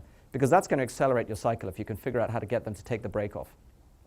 So spend time on that and ask the hard questions. Don't just skip over the customers that didn't buy. They're the ones that really matter. And then this is the fun part. There's a clutch here too, unfortunately. Customers often put the clutch in, and usually they put the clutch in because they don't know what to do next. And it's amazing how many startups don't design this funnel as a complete flow. In other words, think about each step and how each step leads to the next one. So it's really obvious for the customer that if, for example, you've got an app, to stick with that analogy, and you want them to purchase something like an add-on or in-app purchase, that there's some value for them to do that. Like, for example, if they've bought your fitness monitoring, that by doing that, you can sign them up to a community online which will give them benchmarking against other people who are doing it. It's a great potential thing, but if you don't lead them to that and tell them the benefit of it, they're not going to take that step. And it's amazing how many times I see that clutch go in because nobody defined the next step. So it's obvious, but that's what this is all about, trying to make sure the obvious is brought to the fore. So the thing that we skipped over was gears. Once you know what the customer's doing with the accelerator and breaker and clutch, the good news is you can put gears into action. You can bring your tools to market. And the reason I use this analogy is people typically skip many steps. It's just like gears. It's very tough to go from neutral to fifth gear or straight to overdrive. You can't skip awareness, interest, understanding, engagement, and get people to go to purchase. Maybe you can accelerate it incredibly quickly so that people get an experience that is so great from your product that they go through that cycle even in a few minutes. But trust me, it will be there. People very rarely spontaneously purchase something unless you happen to be looking at a fashion item and they just got to have it. So there are always exceptions to this. But certainly in software and the technology world, it's pretty much true. So obviously what we're encouraging you to do is think about what are those gears at every step and how will you work with the customer through them. And for those of you who are here again for the value prop session, I talked about a bunch of those. They're the things that you can give customers clear visibility into, such as you mentioned, for example, you were cost saving, right? Yeah. So cost saving is one of them. Revenue is even more powerful if you can show people how they make more money. So one of the things about the Demandware proposition that was so compelling is that we can show customers how to convert online to generate more revenue from the merchandising and marketing they're already doing as a service. That was really what drove that first value proposition for Demandware, rather than cutting cost out of all the infrastructure that was put behind e-commerce. Yeah, that's important. But when we told them we could generate more revenue, they started paying a lot of attention. And then there's all the obvious things like time, people, resources, etc. There's one in there that's particularly applicable to startups, just to pause on it. Does anybody see what it is? What would be easiest for a startup to sell? It's not that obvious. Go ahead. Competitive advantage. Yeah, dead on. Why? Because you're small and agile. Absolutely. You can figure out what the pain is and address the pain directly without being distracted. It's well said. I couldn't say it any better myself. It also turns out that, remember we talked about visionaries early on? Visionaries in early markets are usually looking for competitive advantage. And they're willing to take big risks if they think you can do something that helps them break out. And why? Because they want to obviously look good at that point. And if it's really an order of magnitude, which is what we talk about in the gain pain section, or more, they're willing to take that risk with you. So that's a startup type of gear that you can engage. If you can figure out how to show people competitive advantage early on. It doesn't necessarily play out later on in markets, but it's certainly very helpful as a startup. Okay, back to the customer side. What are the customers' issues that they use as accelerators and brake? Well, it turns out it's painful even for customers to find startups, which is why it's great to have Brian here who's going to talk about inbound marketing, how we changed that. But that was one of the biggest problems before the web came along, is how did you get people to even see who you were and what you could represent for them? So that's a cost. Trying, obviously, your product, engaging with you, how you buy it, whether you make it simple for them to buy or complex to install and integrate and manage and everything else, how you deploy it and so forth. All these are things that we talked about in the value prop session. They turn out to be brakes that the customer will use if it's difficult once you've bought the product to install it, if it's difficult to purchase it in volume. If it's expensive, that's obviously one thing we do. But if it turns out, for example, really difficult to manage. So I'll give you an example that actually spawned the entire company that Mark is here representing, Aperion. It turned out it was really fantastic to see the uptake of the initial apps that went out on the iPad to big companies. But once they got them out there, they couldn't update them, except by bringing them all back to to the IT department, plugging them into iTunes and updating the app. Really painful. That's not going to work when you're Estee Lauder and you've got 13,000 kiosks around the world that have got your iPad deployed with the latest updates for your cosmetics coming out every week. So it just turns out these things are incredibly important to think about what might stop your cycle. And again, the framework here we've been through in the value prop. The last one is fun. Remember I said there's a clutch? For those of you who were here in the value prop session, the clutch is the inertia. It's the risk of working with a startup. At any point, it's likely the customer could just drop out and say, you know what, it's too much risk. Yeah, it's a startup, this isn't a big enough problem, or this is too great a risk.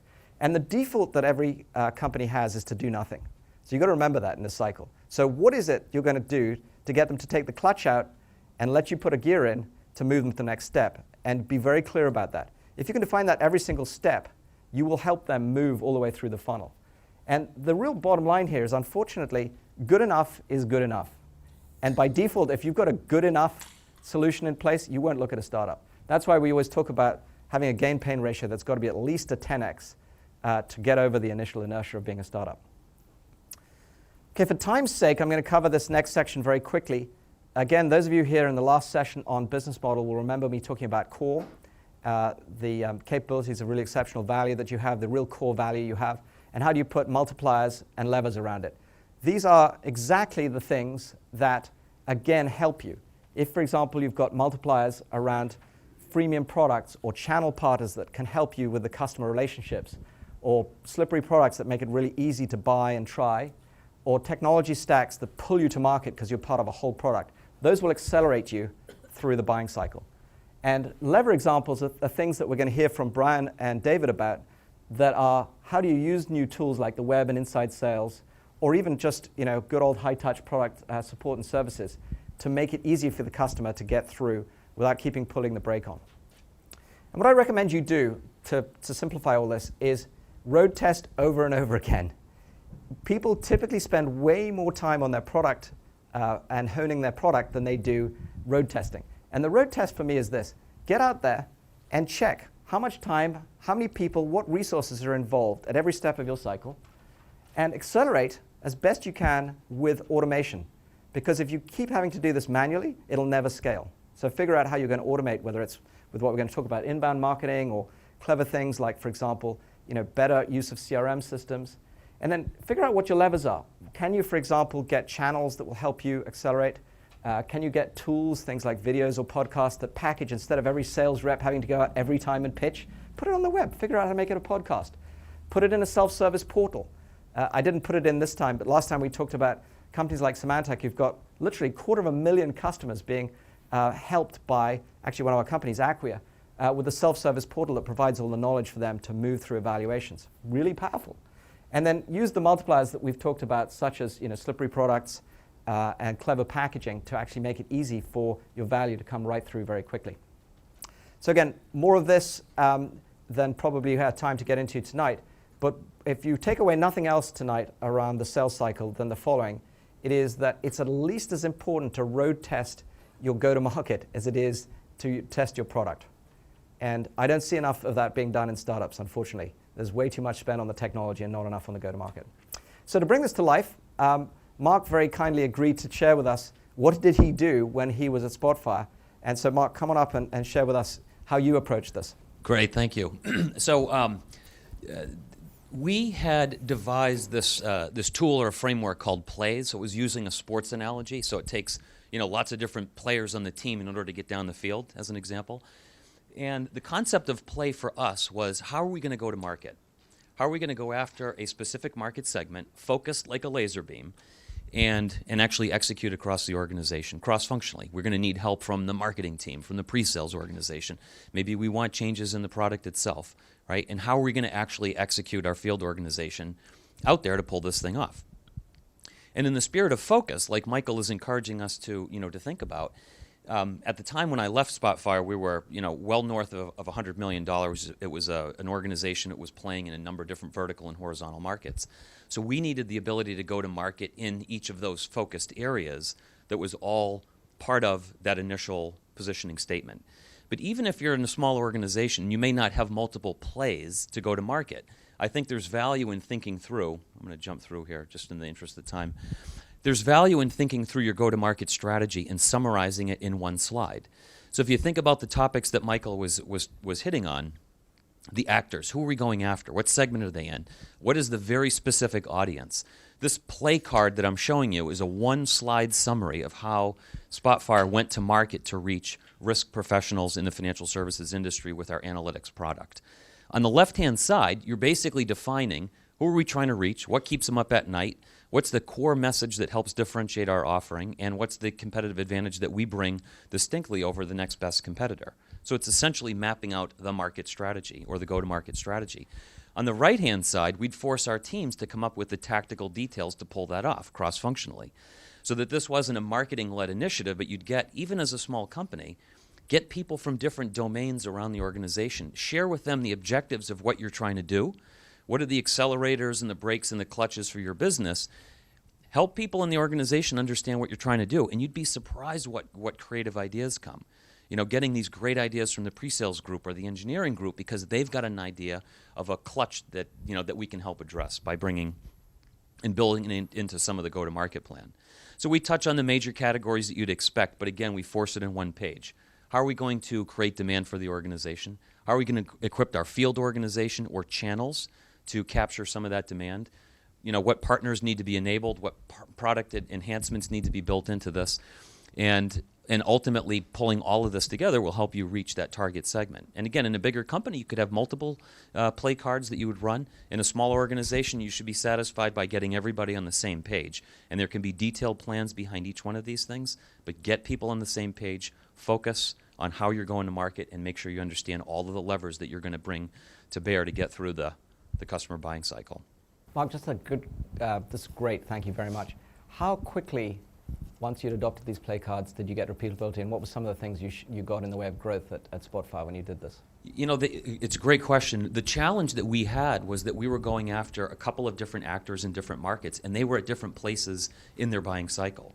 So we could literally win clinical trial deals at will. If I could get to the opportunity, we could execute. So the play looked totally, totally different. This particular one here was about going into a market, raising awareness, and helping to build awareness and send it into the pipe. The clinical trials play delivered benefits immediately. We would measure everything. More of an awareness-generating play like this took. It would take months in order to get demonstrable results coming out of this. But we'd measure top of pipe. How are things, falling through the waterfall? Do we see any uptake early on? Are people getting stuck? Let's inject another customer tool.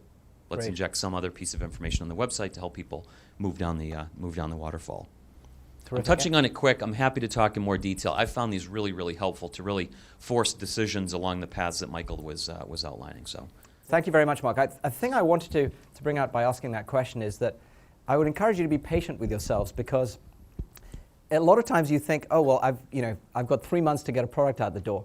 3 months is not a lot of time to road test your go-to-market, unless you have very short sales cycles, which of course I hope you do. Maybe you can get down to days or weeks in terms of sales cycles, or maybe minutes. But if you don't, you've got to be prepared to take the time to do the road testing and give yourself a chance to explore the full sales cycle. And that's actually, even though you might think it's expensive, and I see a lot of startups saying, oh God, I can't take 6 months to do that. That's so much time.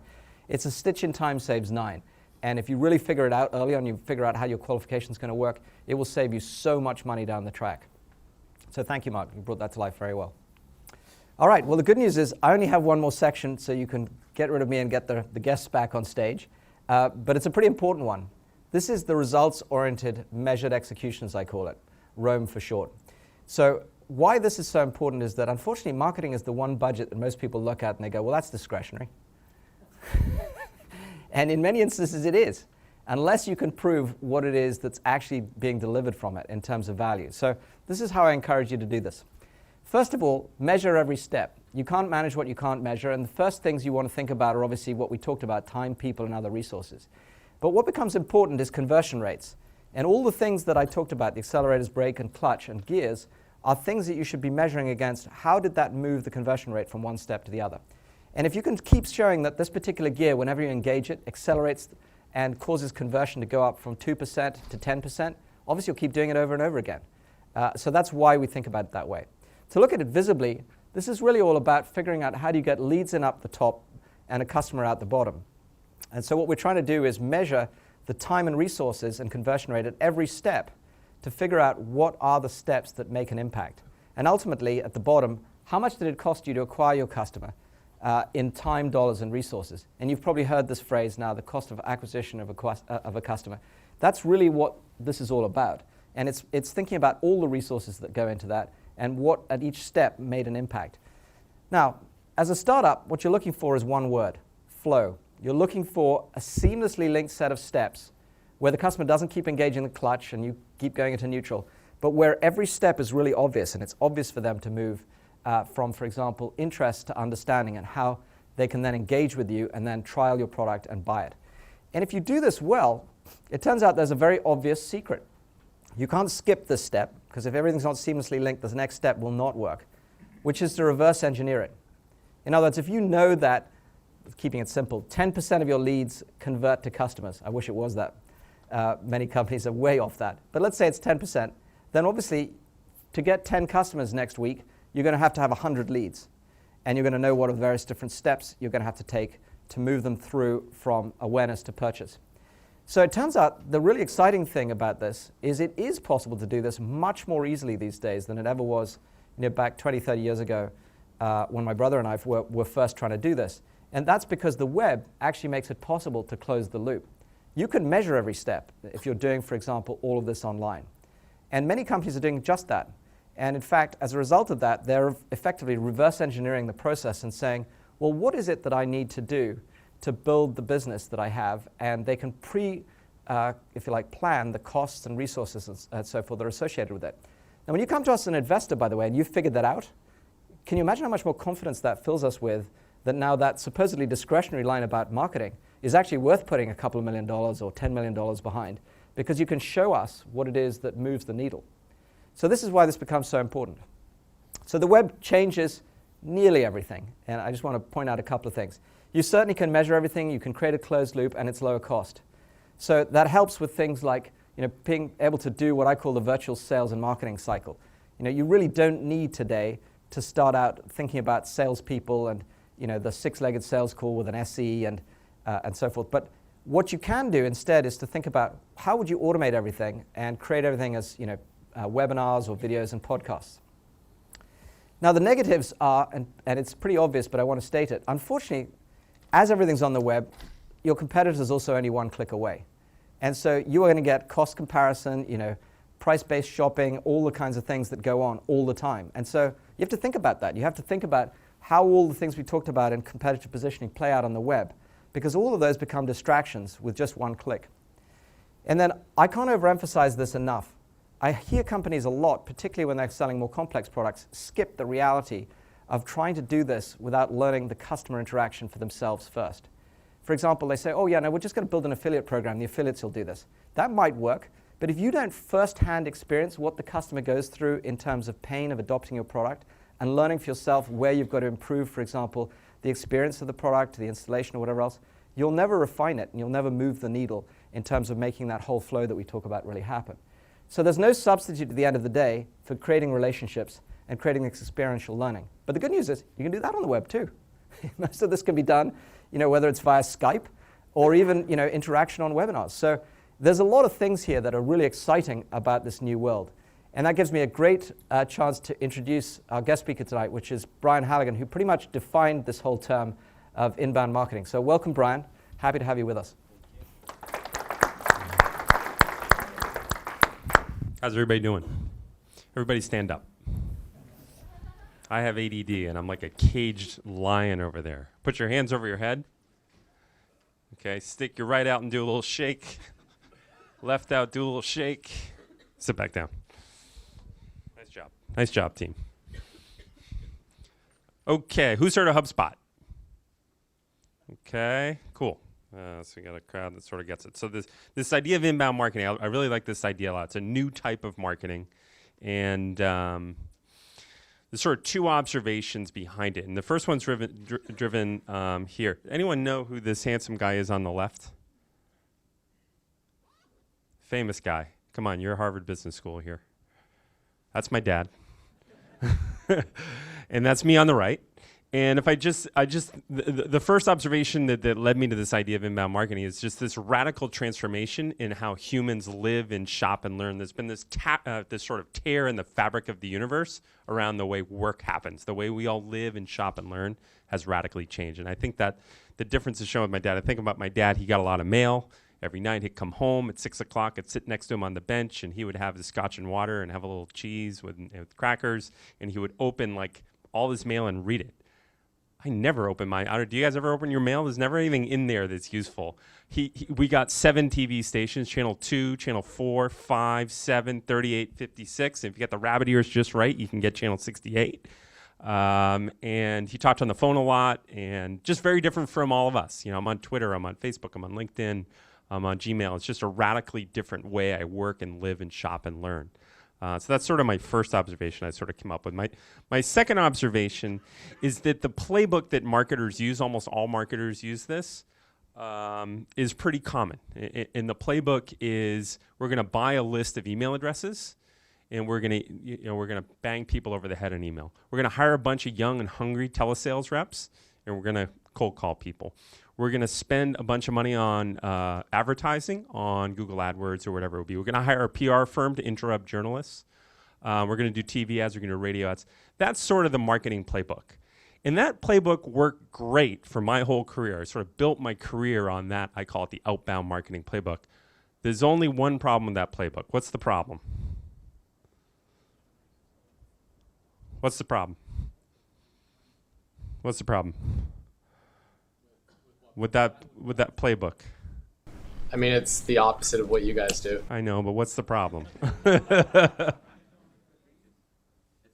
You're reaching a lot of people who don't want to hear your message. People are sick and tired of being marketed to, and they're sick and tired of being sold to, and they get really good at blocking it out, whether that's a DVR at home or it's caller ID on your phone blocking the goddamn sales reps out.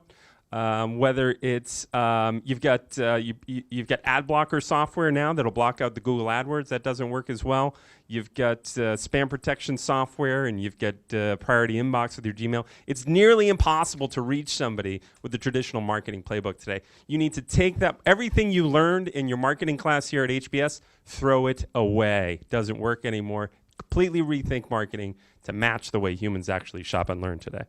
And that's what I call inbound marketing versus outbound marketing. So if you can start a new company, do it with inbound, don't do it with outbound. Now, there's a couple things I really like about this inbound approach versus the traditional outbound approach.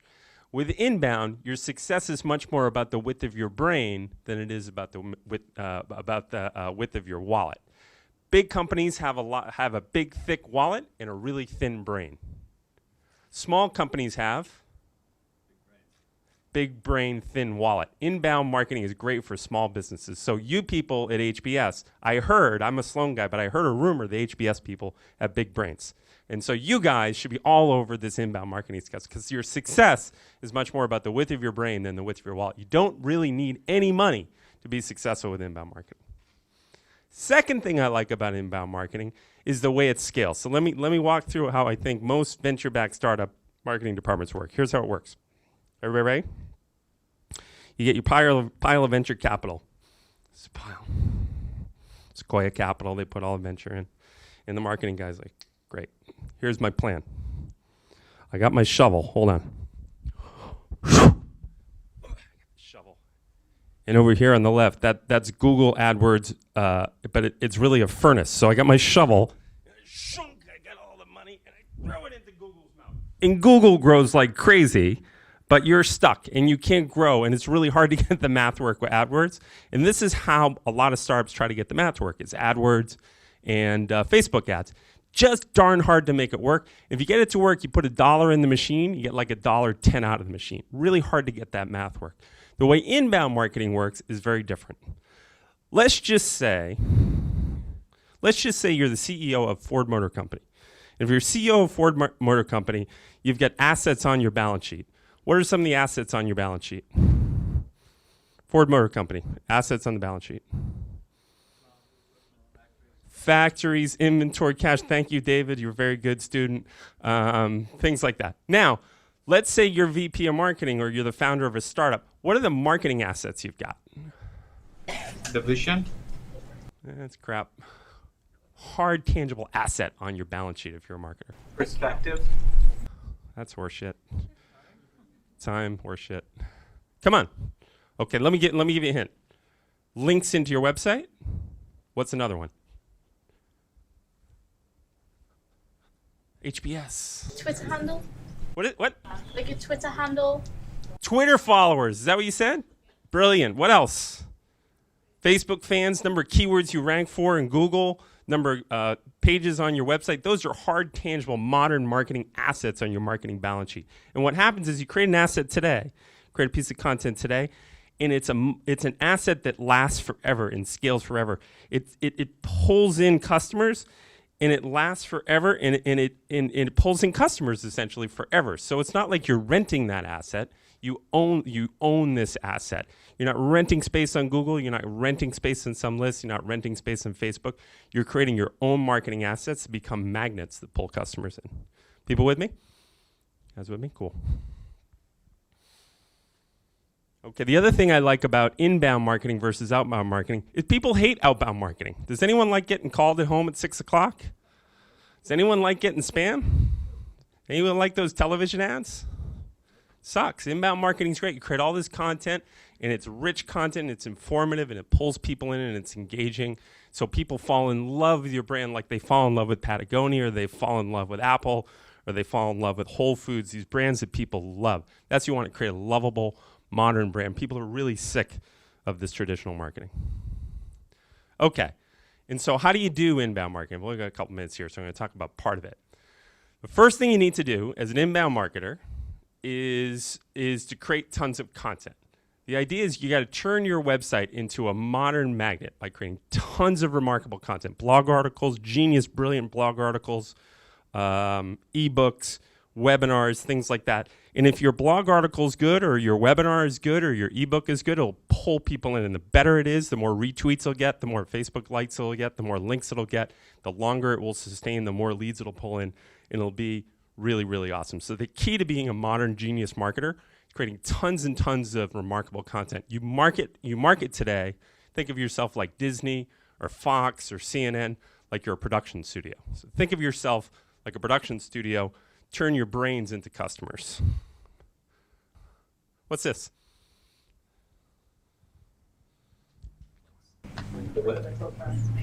Connection. Who said that? You said that. What's your name? Biva, you're a goddamn genius. That is the internet. What are the dots? Pages. Customers. They're pages. They're websites, okay? And the big white ones are big websites. What are the lines between the pages? Links. The more links you have, the more visitors you'll get, the more authority you get, the more mojo you get. And the way I kind of think about it is links are to the internet as dollars and cents are to the economy. How do you get a lot of links into your website? Good content. Brilliant content. What's your name? Genius. Bill's a genius. Remarkable content. Here's what's going to happen. You're going to start your company, and your website's going to be like Cambridge, Massachusetts, right? It's like Cambridge, Mass. How many airports in Cambridge? 0. How many like bus stations, real ones? None. Train stations. Highways. A couple, 2 highways. You want to turn your website from Cambridge, Massachusetts to New York City. How many airports in New York City? Yeah, 2, 3 whoppers, train stations. Yeah, you got Penn State, a lot of big train stations. How many bus stations? The bus stations are Twitter, the train stations are Facebook, the airports are LinkedIn, the highways are links from other websites. So to be a remarkable, modern, great marketing people love that scales, you have to be able to create a lot of content. Anyone know what this is? I used to live in Japan. This is the Imperial Palace in Japan. And I took this picture because it reminds me of my favorite philosopher. My favorite philosopher is a guy named Warren Buffett. What Warren Buffett says to his CEOs is you want to build a moat around your business. You want to build barriers around your business, like Michael was talking about. and the modern moat around your business. The way he says it, I really like. It's like you want to make the moat, make it really wide, make it cold, and put sharks in it and alligators and wider and colder. I think the modern moat around your business, I totally agree with Michael, isn't a patent, isn't a trademark. It's this inbound marketing stuff. It's how many links into your site? How's that growing? How many keywords are you ranking for? How many Facebook fans? How many LinkedIn fans? How are you getting them converting down the funnel? That stuff's really hard to replicate. And it reminds me of a company that I really like called Zappos. When I think of Zappos, let's just say I wanted to start a company to compete with Zappos, and you and I were gonna start it. What's your name? Atavik. We're gonna bury them. You and I were gonna bury them. We could figure out a lot. We could get a good-looking website and hire a designer. We can even get their funky culture right. We could get the inventory. We could get the supply chain. The thing that's a bear for us to compete with is Tony Hsieh, the CEO. He's got 6 million Twitter followers. Their website's got 500,000 links into it. They have 5 million keywords they rank for. That's a nearly insurmountable competitive advantage for the two of us to compete with. That's what I wish for you, an insurmountable competitive advantage. Go for inbound marketing really works.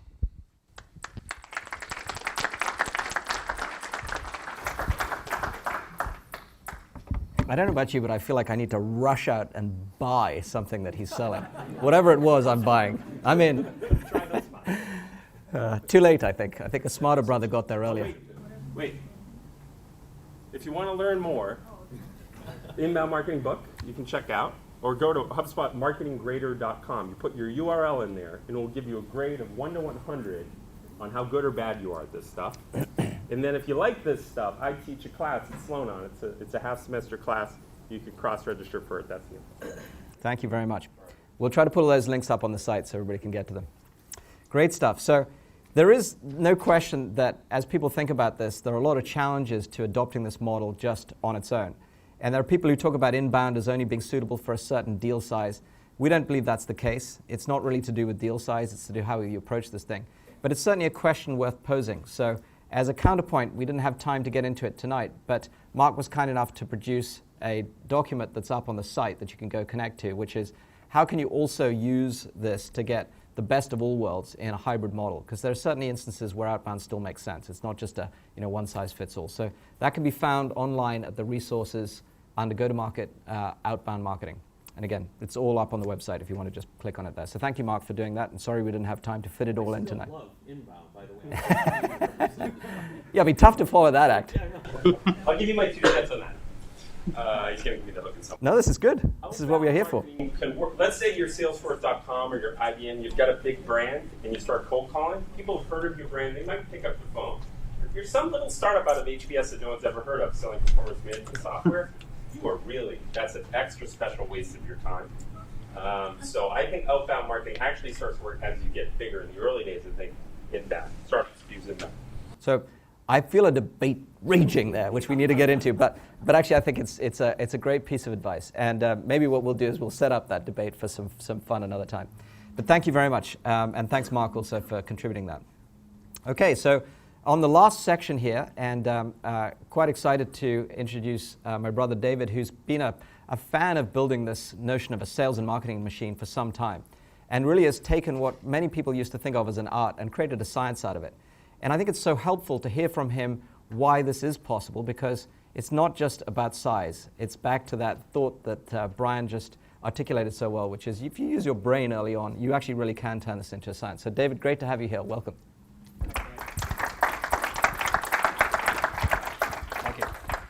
Hey, good evening, everybody. Pleasure to be here. So one of the things that I want to do is a little bit covered by Mike, but I'm going to cover it again in a slightly different way for you here. So if we think about what the basic of a funnel is here, I think it's really straightforward. You take a bunch of suspects and you put them through a bunch of stages and you hope to get somebody that's a closed deal.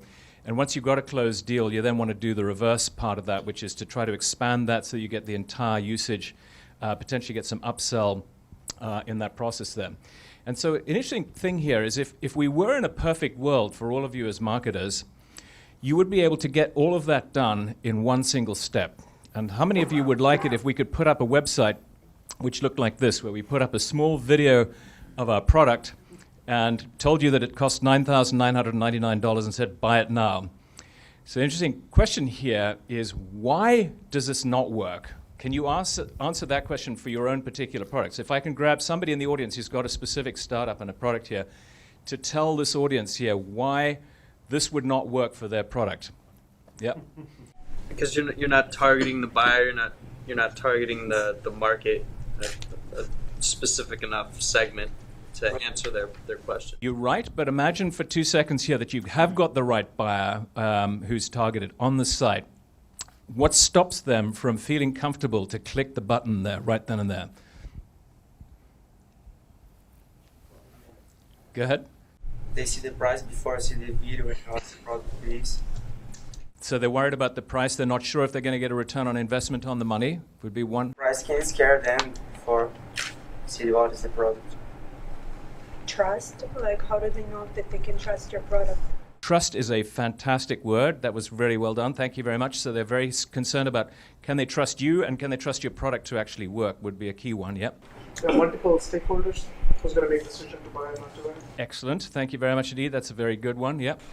People usually want to dig deeper, and there's nothing else for you to do on this page, so you can play the video again, but it's the same kind of information. So why do they want to dig deeper? What information do they need to find that they're looking to dig deeper for? It could be credibility, it could be, but I think people in the purchase decision-making process, they need multiple cycles of confirmation until they reach the point that they're confident enough that this is going to be useful at a price point. Okay, so you're dead right, but the thing that I'm trying to get you to do is to tell me exactly what they're looking for when they do that digging. So you have clarity in your mind about precisely what questions they feel they need to have answered before they're going to be comfortable to actually buy your product. Do you see where I'm going with that? Yeah. Affirmation from other customers. Affirmation from other customers. Why do they want affirmation from other customers? What are they trying to solve there? Is there some human emotion that you can think of that's going to make them feel better about? Yeah, they want to be in, and with whatever is, And what about fear of failure? Do you think they might have a fear of failure? Yeah, I think that's one of the big ones, is that the looking at other customers takes away some of that fear from them, yeah. Yeah, and if social proof, in addition to that, also makes them not have to make decisions themselves. To see that a lot of people with similar needs have succeeded, then they can short-circuit their evaluation of it and say, okay, it's likely to succeed for me as well. Yeah, that's an excellent recognition there. Yeah. One last one at the back.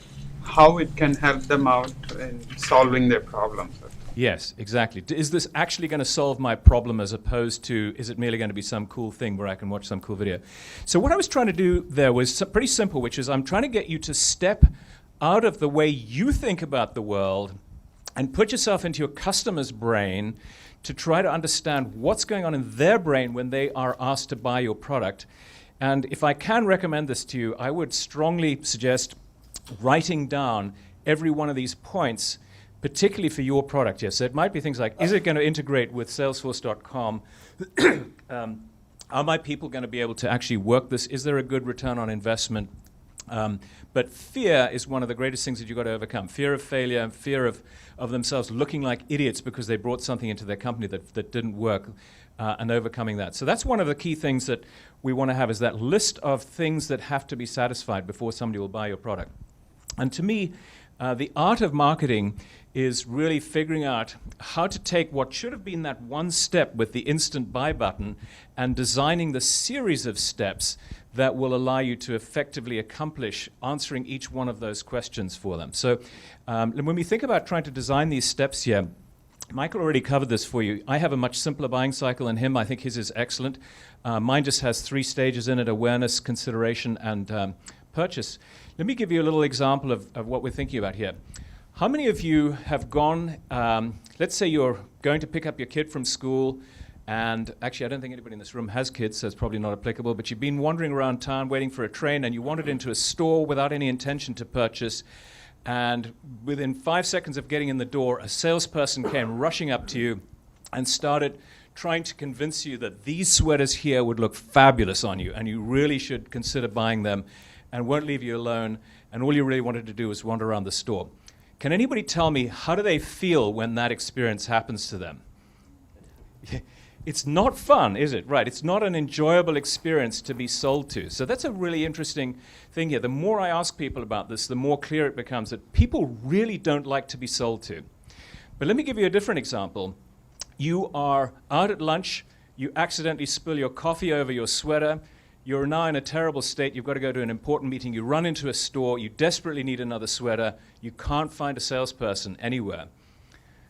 That's very irritating, right?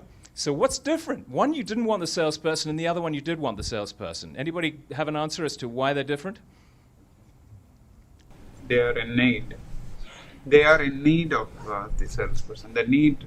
You're right, they have a need. The thing that I believe is really the key is that in the one, they're actually very early in the buying cycle. They don't even have awareness of what they're trying to buy. In the other one, they're really far down the purchase cycle, and they know exactly what they want to buy. And the mistake that I think most marketers make is thinking that every single person who comes to their website and that they meet is actually immediately ready to buy, so they need to jump straight into selling to them. And they turn them off with this amazingly aggressive pitch to them. And it's really the wrong approach. And my personal guess is that 80% of the people who come to your website aren't ready to buy, and really you have to do something else to engage them and build a careful and quiet relationship with them, and just hope that you are around at the time when they do actually find that they have that need and are ready to buy it. And that's something which I think most marketers make a terrible mistake of and try to sell too quickly. So the other thing that's really interesting here is the concept of triggers in the buying cycle. There are, for an awful lot of products like an antivirus product, it's very hard to sell somebody that until they've actually had a virus or until they've read an article that scared them about a virus. Or maybe in the case of backup software, it's hard to sell backup software to people that haven't actually suffered a loss. There's not the motivation there. So there are triggers that happen, and I'd ask you to think about the triggers that specifically cause your buyers to actually figure out they need your product. And the thing I'm going to show you in a while here is, as a marketer, can you cause that trigger to happen? That's a very powerful thing if you can, because if you're able to make that happen, you can move them out of a very simple interest stage and actually into the point where they have need and want to move forward here. What is the things that you do at the two different stages of the funnel? The top of the funnel stage. Top of the funnel is really very simple, which is this is when you're dealing with a customer who on the farthest left-hand side has no idea that they have a need for your product, and on the farthest right-hand side is very clear that they have an exact need for your product, and there's a spectrum of gray and white in between that, and there's different activities that you would take. But my key thing that I want to get across to you here is that when you finish the top of the funnel, what you want to be doing, I believe, is driving them to your website. And when you get them to your website, you want to get their email address from them. Because if you don't have their email address or some other connection with them, you cannot continue to stay in touch with them and continue to build a relationship with them there. So once you've gone through that stage there, you'll go into the next phase, which I think is the middle of the funnel.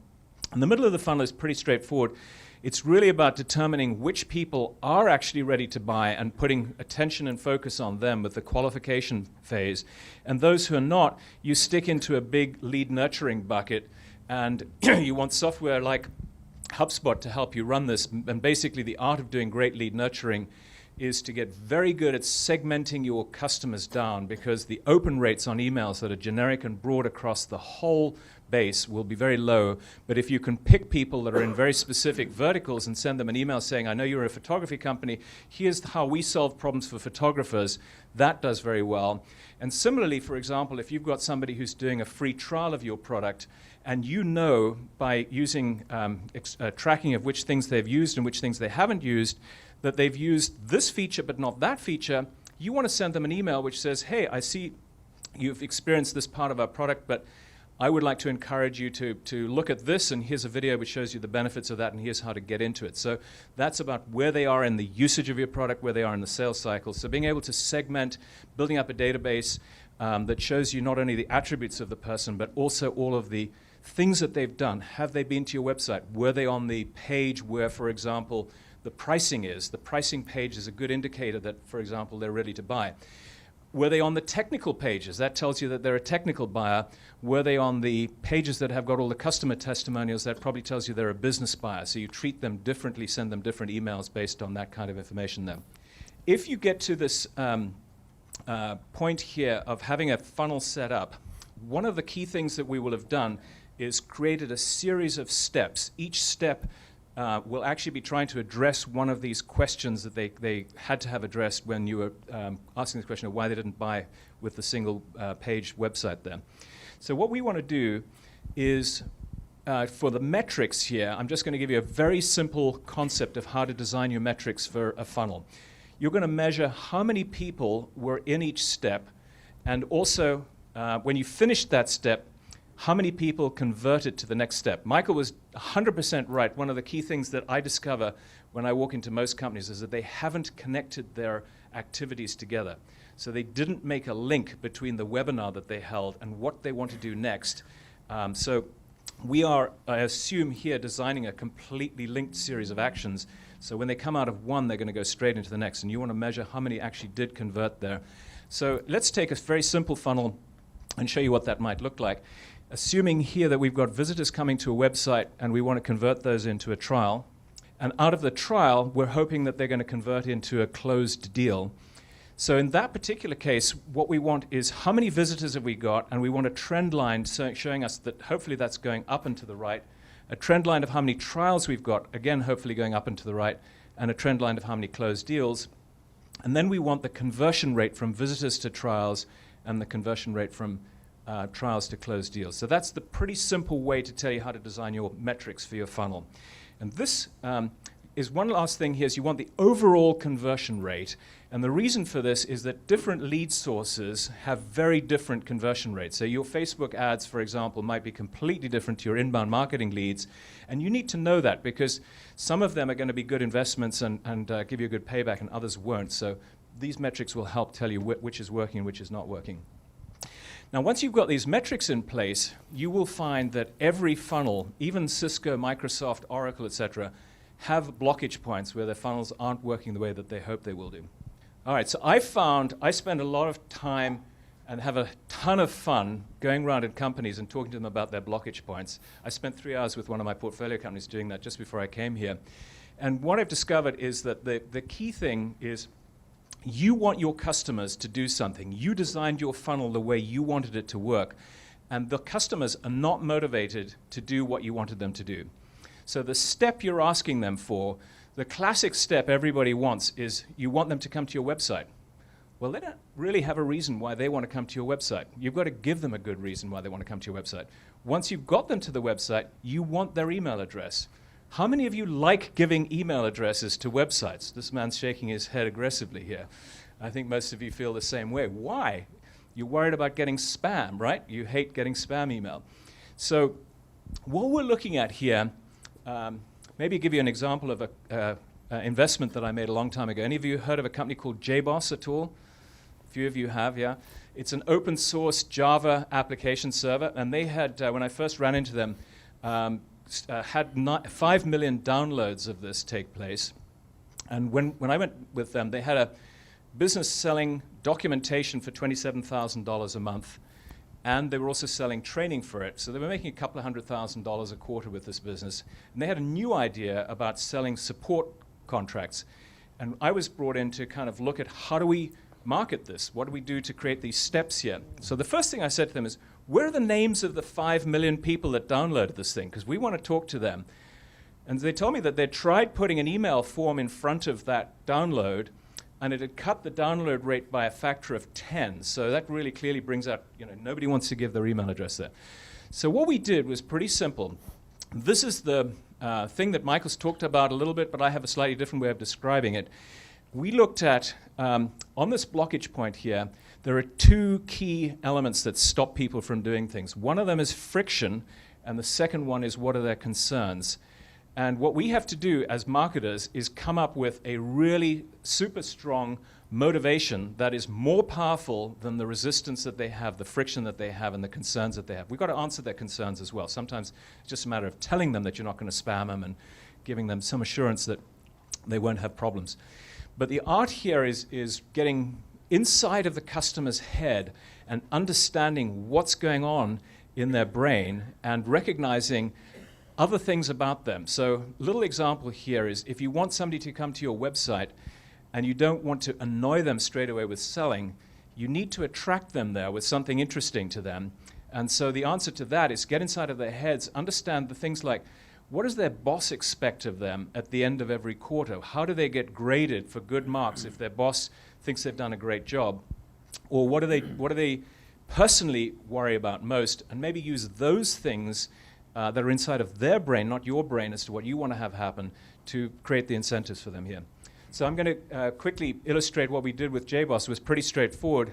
We took the documentation that they were selling for $27,000. After 3 months of arguing with them to give it away free, they finally gave it away free, and it turned on a lead flow of 10,000 leads per month for them, which created another problem, which is that's too many leads for most salespeople to handle. But at least it was a huge start, and this basically fueled the whole business from that point onwards there. So the documentation was an adequate motivation to overcome the concern about spam there. Let's have a look at another really good one here, which is getting traffic to your website. And here I'm going to use Brian as an example. This is the predecessor to what currently exists, which is Marketing Grader. HubSpot put up this site called Website Grader, and it's very cool because all you have to do is literally put in your URL for your company name, and then if you want to, put in the competitors' names, and then this thing would run away for a short while, and it would spit out an analysis of why your site was good or not good at search engine optimization. And the other clever thing about it is it would put a score there. Now, I have to say that my website, which is what was graded here, got 95, but almost nobody gets 95. The typical score is about 50 to 55 or so. And let's go through why does this work? Well, the first thing that's really interesting about this is a free application that gives you a lot of value. So because it's free, you spread it virally. You tell other people about the thing, and it gets an awful lot of interest from your friends as well. The second thing that's cool about this is it starts to present the fact that you're an expert in your field. So trust, somebody mentioned trust was very important before you buy from somebody. Within seconds flat, this has started to create trust that HubSpot is a company that knows what it's talking about. And then the other thing that I love about this is the score is actually a trigger, because if you're like most Americans and you get a score of 55, you want to improve it. So the first question going through your mind is, well, what step next should I take to get a better score?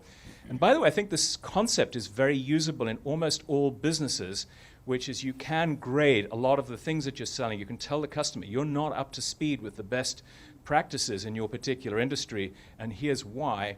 And that is an inspiration to cause them to feel like they need to do something about it, particularly if they feel like there's a chance their boss might find out that they haven't got the best score around, and that might be a problem for them later on there.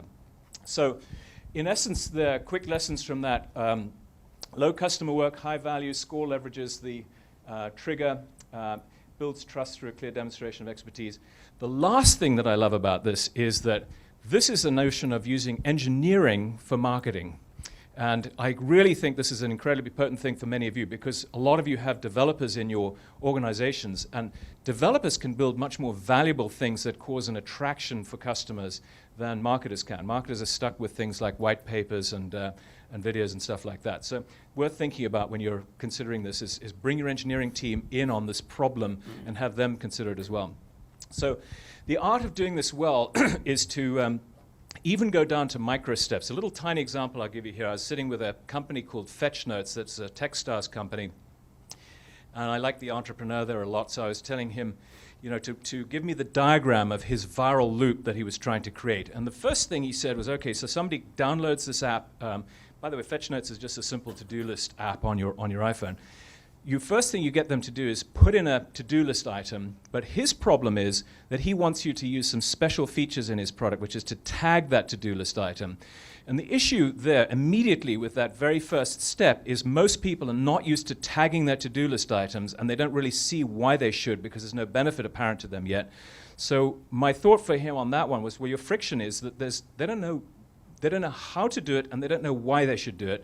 So what you need to do is put in-app messaging so that you can pick up on the fact that they've entered a to-do list item but not entered a tag, and put up a little message which says, here's why you should tag, and here's what the benefits are. And once they've done a couple of entries, then you want to show them the next thing, which is when they get the wow moment, which is to click on a filtered list of to-do list items, which is get me my work phone calls, which is 2 tags, work tag and a phone calls tag. And that's the moment when the customer gets the wow moment where they're excited about this product and suddenly see some benefit from it.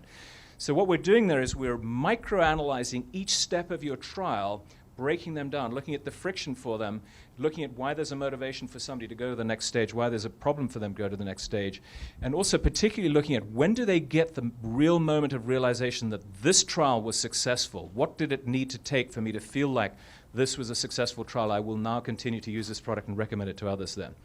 So that's my real pitch to you here is map out your process from start to finish. Take that one website where people would have purchased in one thing, figure out the series of mini steps, and for each mini step, connect them to the next mini step, and sit and analyze what the friction is and the concerns are. Write those down, and the moment you write them down, this is a funny thing, I've gotten a lot of people to solve the problem the second they put these things down because they immediately realize, we could do that to solve that issue, or we could make that a lot easier if we simply, but they're carrying them around in their head and they think they've done the best they can do, but the moment I make them write them down, magic happens.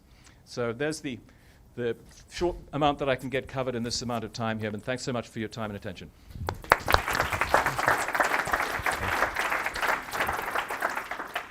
Thanks so much, David. One of the things that's exciting is to hear that being thought about in a way that I think everybody could approach those various different steps. And I love this last point because I guess we must be brothers because we think similarly here on this one. But this is exactly what we were talking about when we did the slippery products analysis, which is how do you make the product simple, low cost, initial, prove value quickly, et cetera, all those other steps. And I couldn't agree more. It's an easy way for startups to make a big impact in the go-to-market. So great stuff. There are a lot of great slides that David didn't have a chance to cover. So I'm going to encourage two things. One is, first of all, these are all up on the site, but also he has a great site, a great blog called forentrepreneurs.com, which I encourage you to visit. It has a lot of other great materials on this whole subject. So we're at the end of our agenda. You've all been extremely patient this evening, and I just want to quickly recap by making sure you know this is a big subject, and we tried to cover some of the key points on it. But obviously that we couldn't cover absolutely everything in the marketing and sales cycle and all the different strategies and tactics you could take. We picked off a few key ones.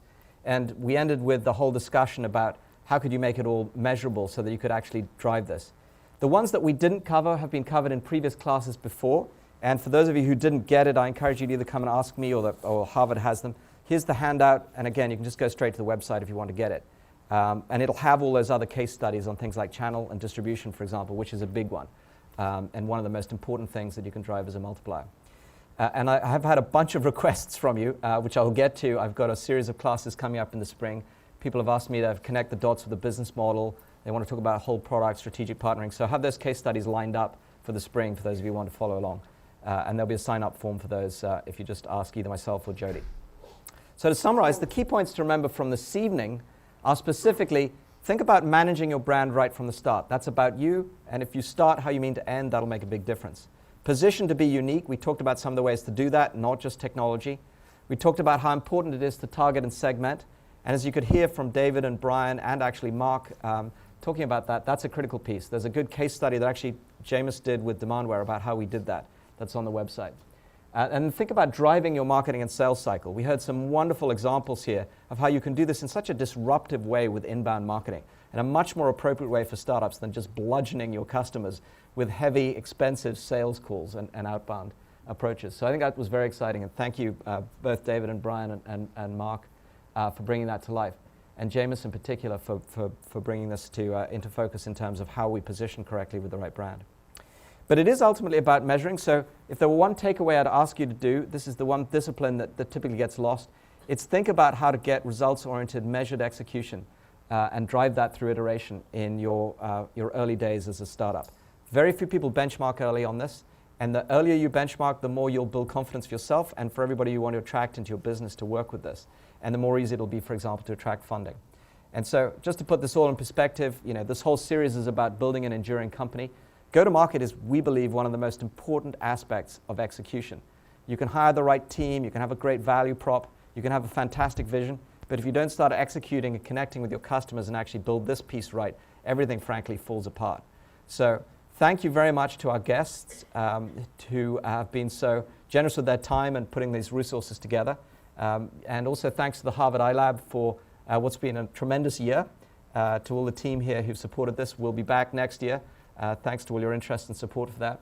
And have a great evening, and please come and join our guests up the front to ask any more questions. Appreciate your time.